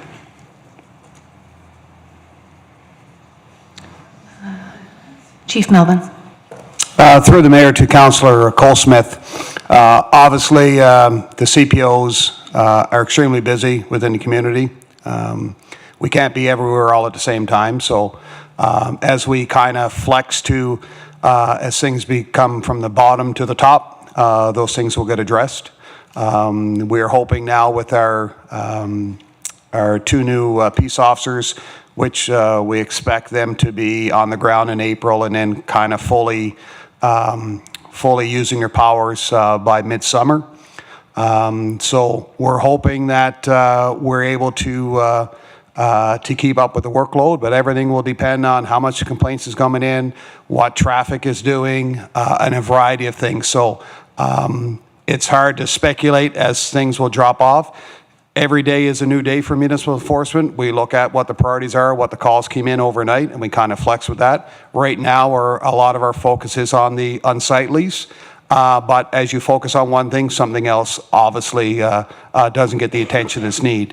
When you only have 1 or 2 officers on during the day, as the shift rotation may be, depending on what's going on, they can only be in so many places. And we want to make sure that our other higher priorities, like making sure school zones are actively patrolled when kids are in school, and a variety of things. So we could speculate that everything won't drop off, but I'm not naive to say that that's not going to happen.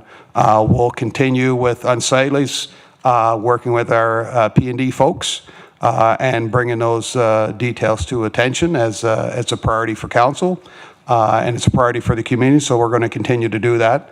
But we'll do as much as we can with the resources we have. So, and we'll be able to provide that when you see the quarterly reports, looking at some of the statistics of what we're doing, and for us to bring back feedback, especially on this issue, to council, so that that can be communicated with the public, as in, this is what we're doing, this is what we've done, this is what the plan is for the next 2 weeks.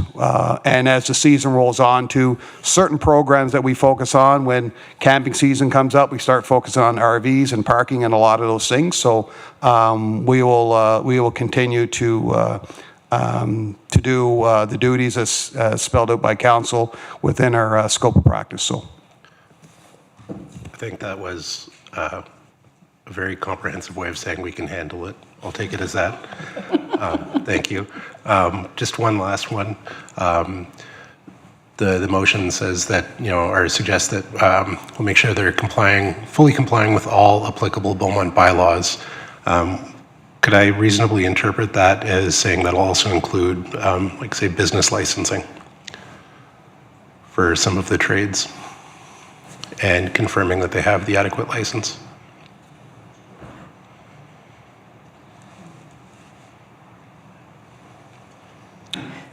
Who are we going to? Councillor, okay, go ahead. Ms. Nasdick. Thank you.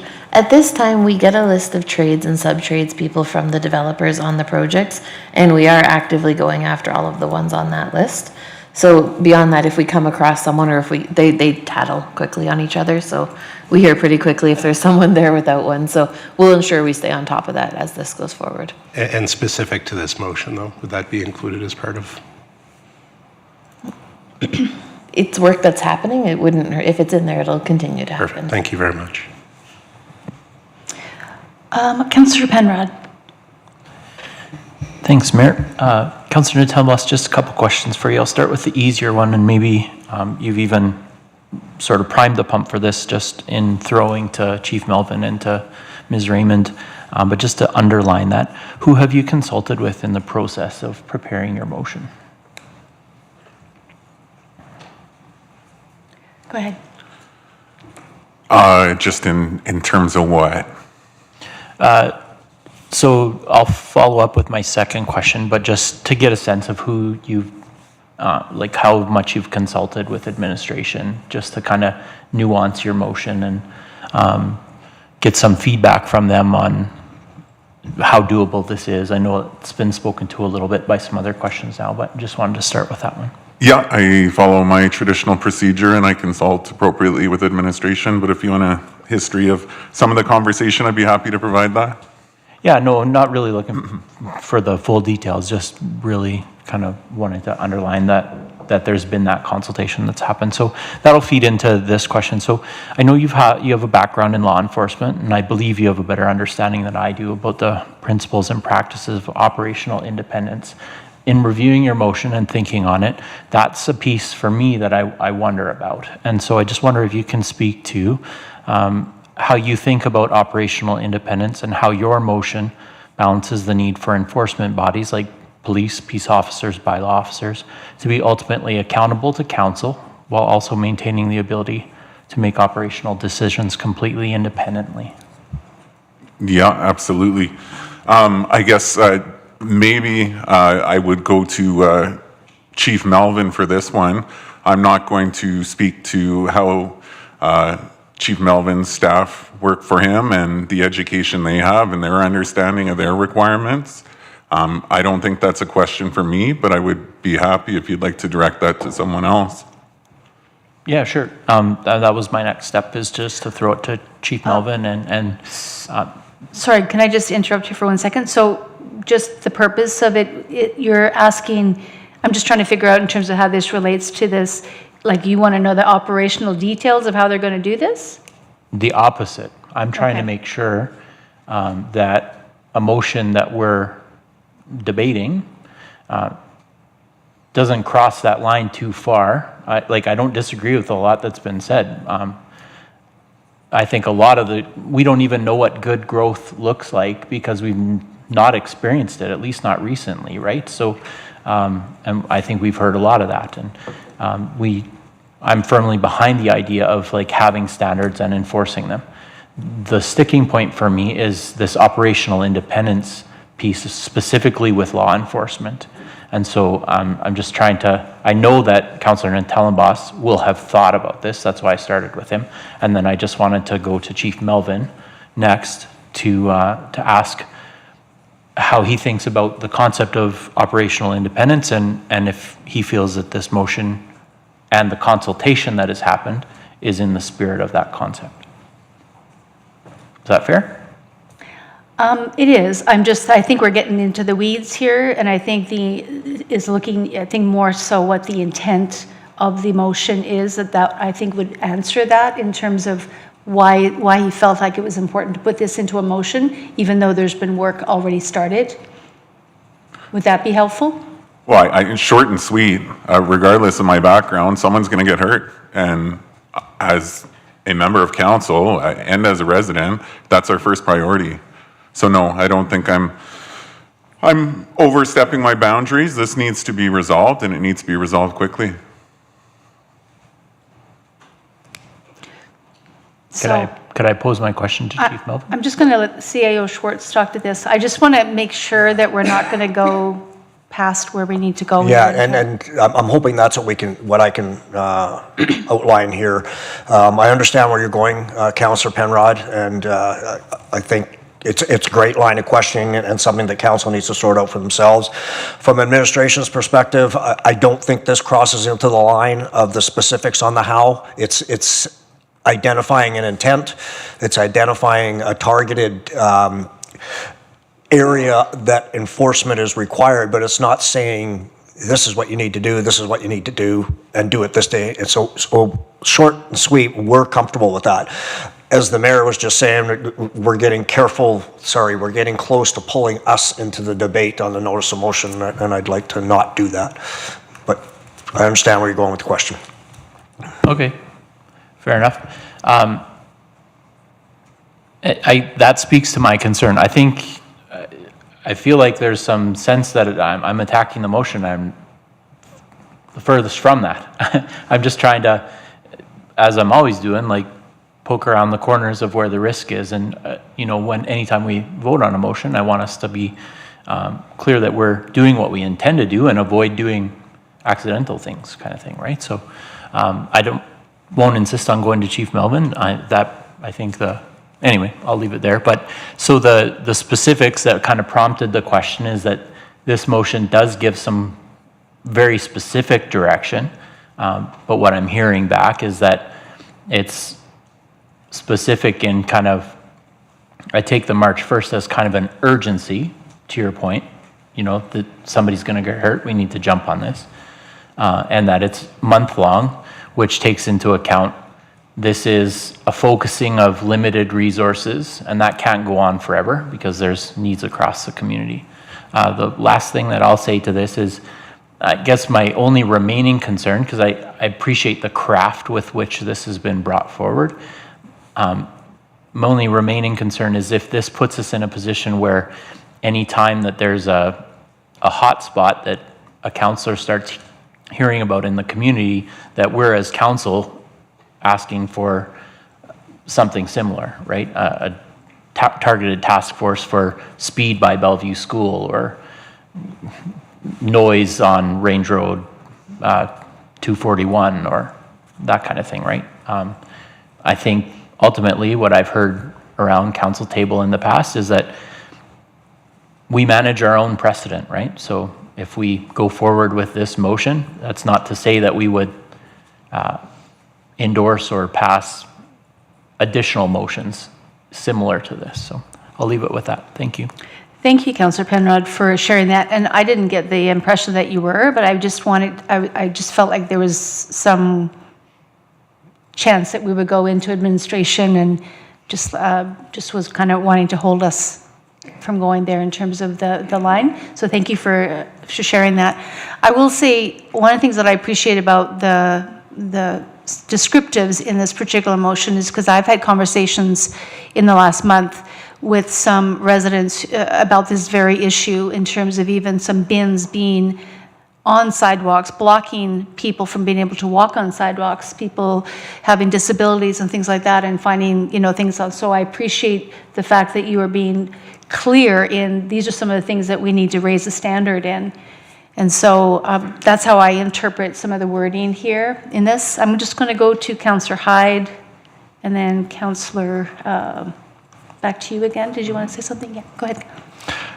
Yeah, thank you, Mayor. I actually don't think it goes far enough. I would like to add in, if you wanted to identifying repeat offenders and develop a way of heightened actions against such parties that may include higher fees and stop work action.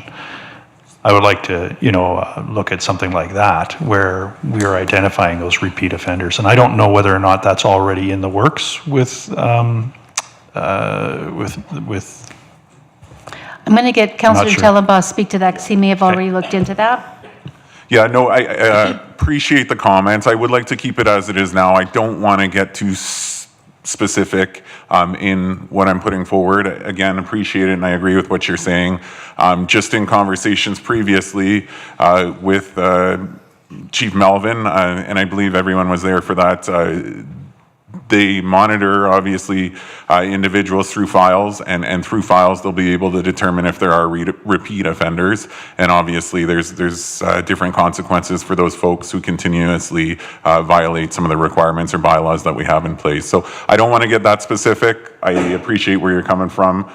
So yeah, for that reason, I'd like to just keep it as it is right now. Thank you, though. Okay, thank you. Thank you. Councillor Colesmith, and then we'll go to a vote. I'm actually good, thank you. You're good? Yep. Okay. All right. So would you like to speak to the closing? Actually, I would like to say something in terms of, before you close it. It's all right. Again, what I like about this, and thank you for bringing it forth, and I'll definitely support this because I see this as, again, sending a message to say, you know what, we need to have a standard, and this doesn't meet the standard. One of the phrases that I've learned over the years is what you tolerate, you perpetuate. And so if we continue to tolerate a certain condition in our neighborhoods, then it'll just continue. So I appreciate you bringing this forth. I think it'll send a message, but also it will help us to really respect and honor the community within where these developments are taking place and provide safety as well as respect. So thank you for bringing this forth. I will definitely be supporting this. I'll let you close. Absolutely. Thank you, Mayor. Just a couple ending notes. One, I really want to focus on vote how you choose to vote. That's fine. But look at those pictures and ask if that's the community you want to live in. Second part of that is I have had the opportunity to speak with some of the more reputable builders, the ones that are cleaning up their sites continuously, the ones that are paying for their bins and getting them emptied regularly. That comes with a cost. So this is fairness across the board for all builders and just making sure we set that high Beaumont standard. Thank you. We're going to have to do a manual vote, I believe. correct? Yes, okay. So all in favor? Okay, so that's carried unanimously. Thank you for the rigorous debate. You know, this is what it's all about, right? Sharing perspectives and concerns and risks. Okay, we are going to go to 7.1 now, the bylaw, 1095-26, and I believe Ms. Sharp is going to speak to that, correct? Okay. What number? All right, so I think we just have a few clarifying questions. Did you want us to say anything first, or did you want us to start with We can jump straight to clarifying questions if that's the intent. Sure, yeah, I'll bring up Councillor Cole-Smith. Thank you very much, Mayor. Looking at this item, there are 3 attachments. One of them was a report. And within the report, it advocates for moving from the commercial character to the community commercial / employment center area. Can you speak to the differences between those 2 classifications? And for my own benefit, please tell me where they're defined, because I did go looking for them and seem to have some trouble. I'll start, thank you for the question through the mayor. I'll start with the second question in terms of where they're defined. It's in the municipal development plan, which I did pull up, and on pages 29 and 30 of the PDF, it talks about local employment areas and then gives a brief description of the commercial, light industrial, business park, and then the community commercial employment center. Sorry, that's in the municipal development plan, so you won't find it in the agenda. In terms of the differences, so the municipal development plan broadly describes commercial as concentration of retail, office, and entertainment use, including large format stores that would attract a community-wide customer base. So that's just one component of the definition. Community commercial employment center are not intended to accommodate large format retail uses, but are designed to accommodate a mix of retail, office, and institutional uses that may also include multi-unit residential integrated with other uses. So those are the broad definitions, and then each of those character areas have specific policies within the municipal development plan. So one distinguishing feature that I believe attracted this applicant to seek an amendment is in the commercial policy area, residential and commercial are able to be mixed, however, in a very specific circumstances. They're able to be vertically mixed. So the most common form is you have first floor commercial or first 2 floors non-residential, and then on top of that you have residential units. In the community commercial employment center, there's more flexibility in how residential and commercial are able to be mixed. So it could be vertically integrated or horizontally. So one example would be standalone commercial buildings with maybe multiple bays or 1 bay, and then standalone residential on the same site, something like a triplex or a fourplex. So that's one distinguishing factor. Because commercial is looking at large format commercial development that's very, auto-oriented, it has a certain look and feel. Whereas the Community Commercial Employment Center, which I think I'm going to start calling CCEC to shorten, has more of a walkability, higher design standard. It's described as a community gathering place. So in the assessment, in the report, you'll see that this is one of the things that looked like it is this site suitable for more of that walkable mix? And if you go to page 58 of the agenda package, there's a concept of the entire area that gives some of those features in the surrounding area that would make it compatible with more of that walkable community center, things with plazas, that kind of format of design. But I won't go into detail on those features since your question didn't touch on it. Okay, thank you. I think that helps. Just at a high level and from my own understanding, so the proposal here is to move to a community commercial with residential. And we keep hearing that we need to diversify our tax base and have more commercial available, that we have lots of residential areas being developed. And one of the hindrances to more commercial is the lack of suitable land. And here, it kind of feels like we're moving away from that. And I was hoping you could speak to that, why this might be. Does this go against what we've heard previously with regards to needing more commercial land and developing commercial rather than residential? I'm sorry, I'm just going to make sure that we're not getting into any, we're good? That's something we should hold for the public. For the second, okay, we'll do it for public engagement. We'll hold that one? Yeah. Just for those who are listening, usually for the first reading, we have clarifying, and then when we go into the second reading, we open it up for more public engagement and discussion, correct? So to clarify, there'll be a public hearing after first reading? Public hearing. And that's the opportunity for council to ask additional questions. Okay, good, thank you for clarifying that. That's why we're kind of deferring that. Is that okay? I'll hold that question until next time. Please. Yeah. Okay. Well, any other clarifying questions, though, regarding the reports?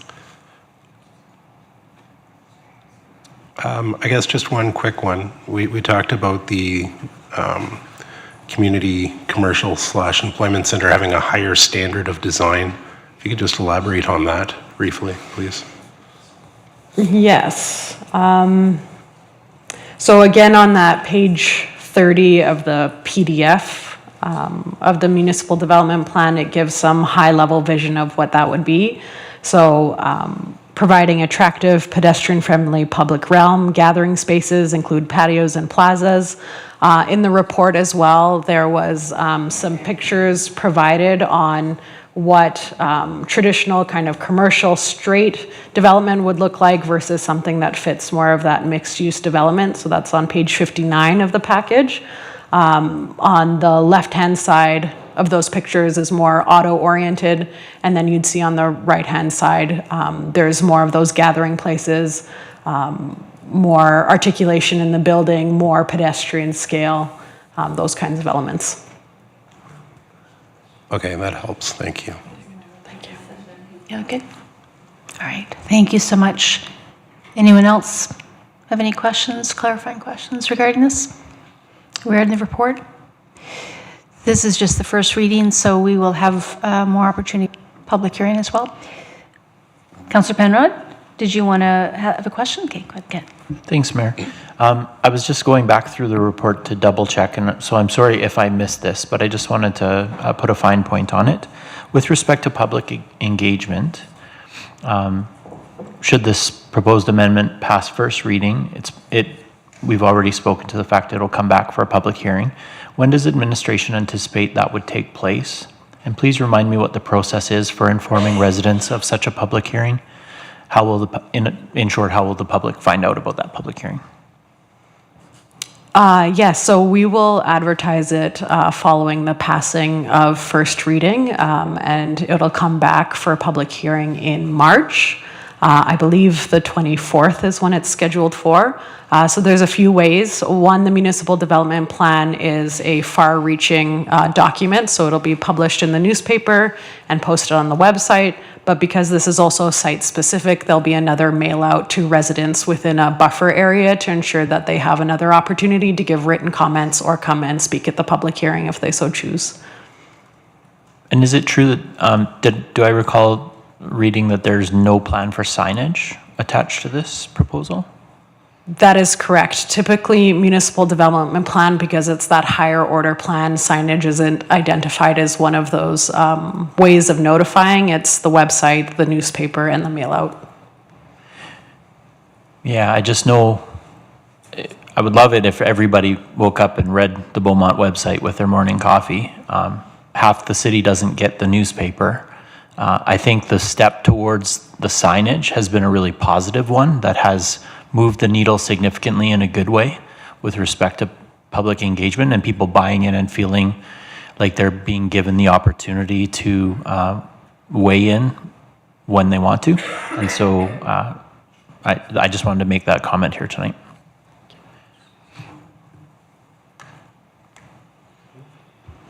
All right, thank you so much, Councillor Penrod. Yeah, that's a really good point.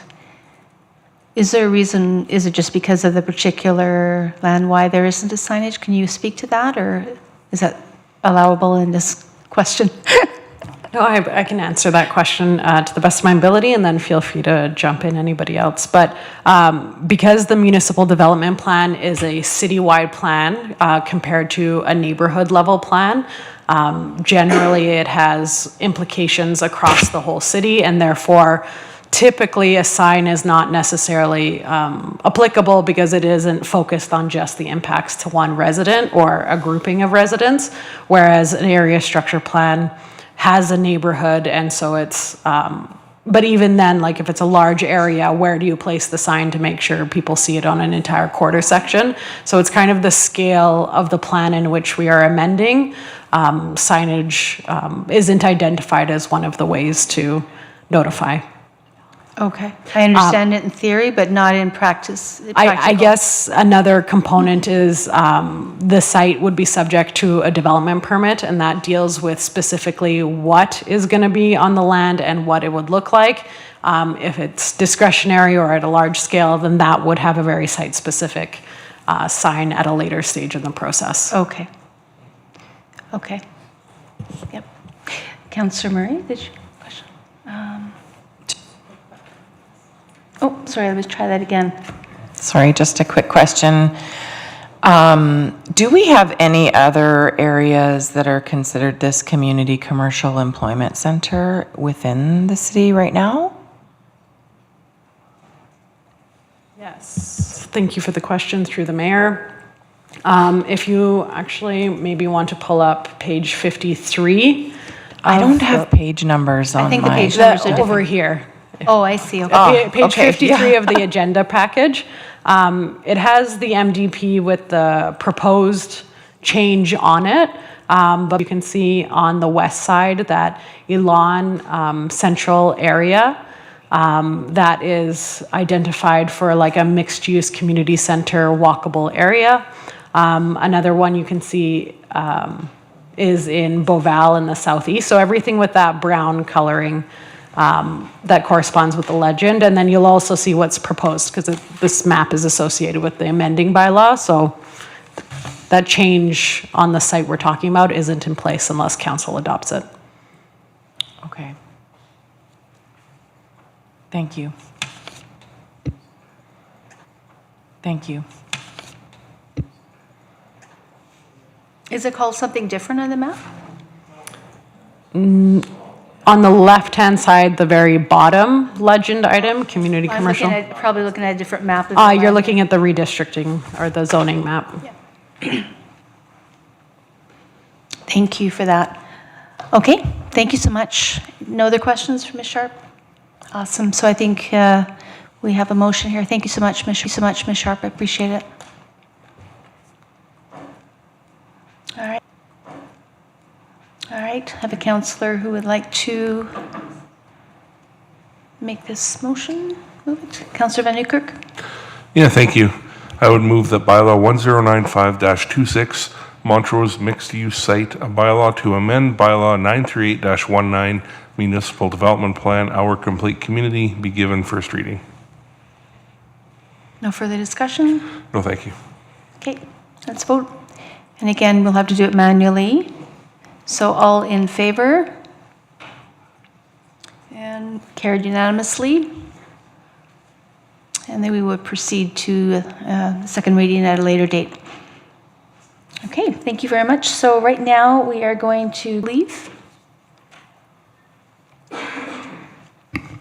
Yes, thank you very much. I've got a fairly brief update, so we'll get right at it.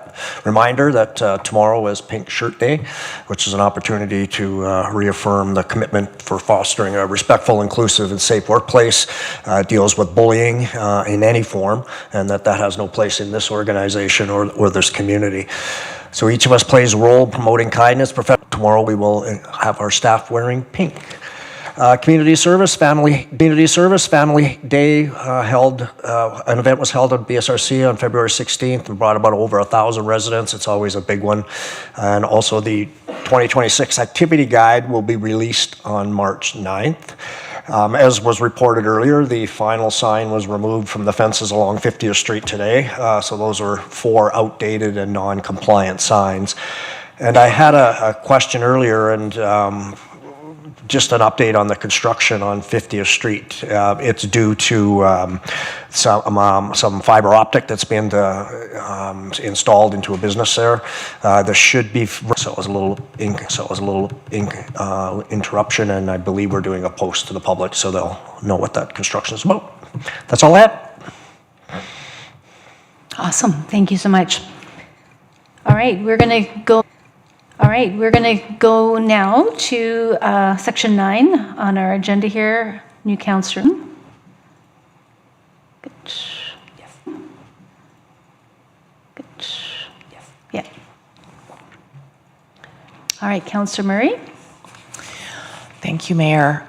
Please provide information regarding the process and considerations involved when a private property or business owner requests installation of loading zone or other parking restrictions on an adjacent public roadway, including how on-site alternatives may factor into the review. Thank you.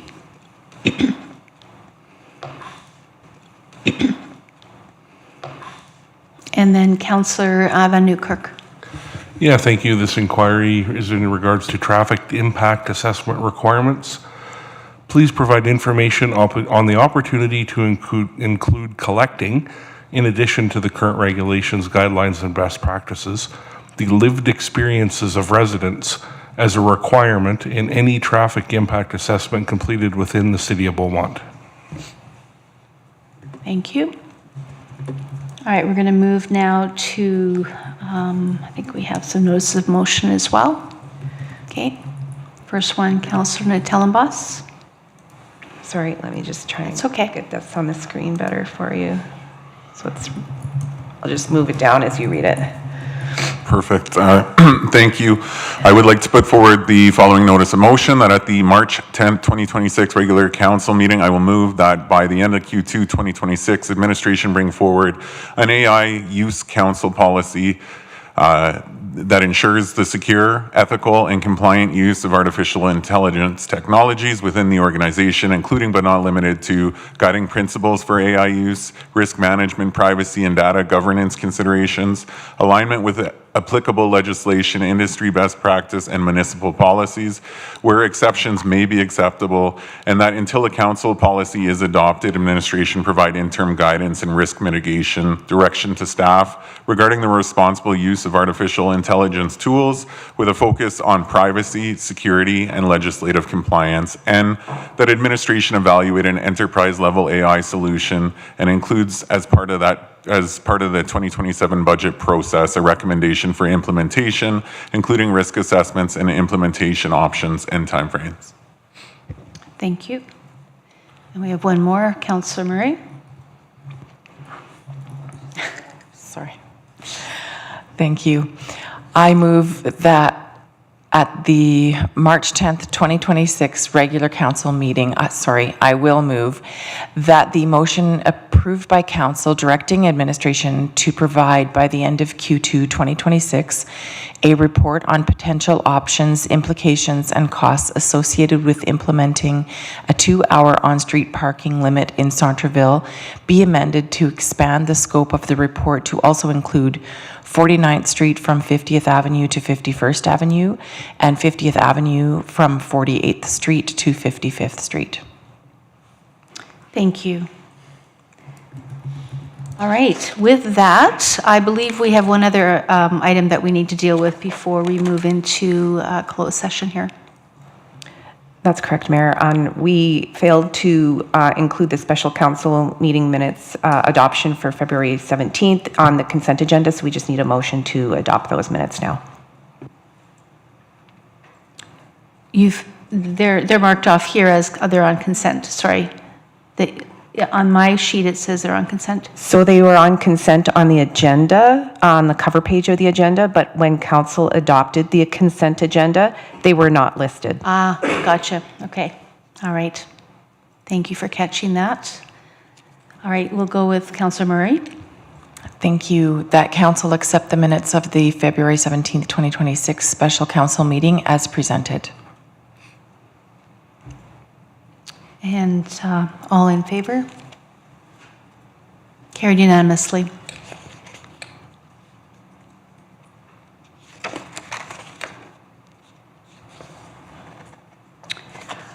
All right, so at this point, we are going to go into closed session, correct? And we are going to come back. Is that right?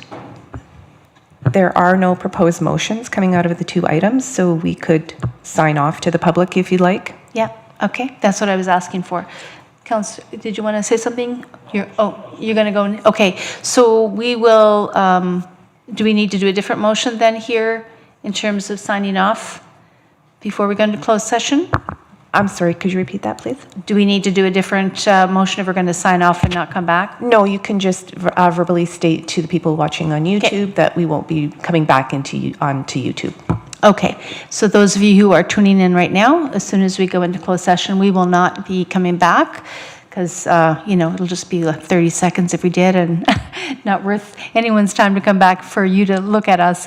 But we will sign off. Thank you for watching and feel free to continue to keep watching in future meetings. So at that, we will go into closed session and I'll have Councillor Hyde. Yeah, thanks, Mayor. I'll move that council move into closed session at 8:28 p.m. pursuant to the Access to Information Act, Sections 26, 29, and 30. Perfect. Any discussion? Okay, vote. All in favor? And passed unanimously. And with that, we will sign off.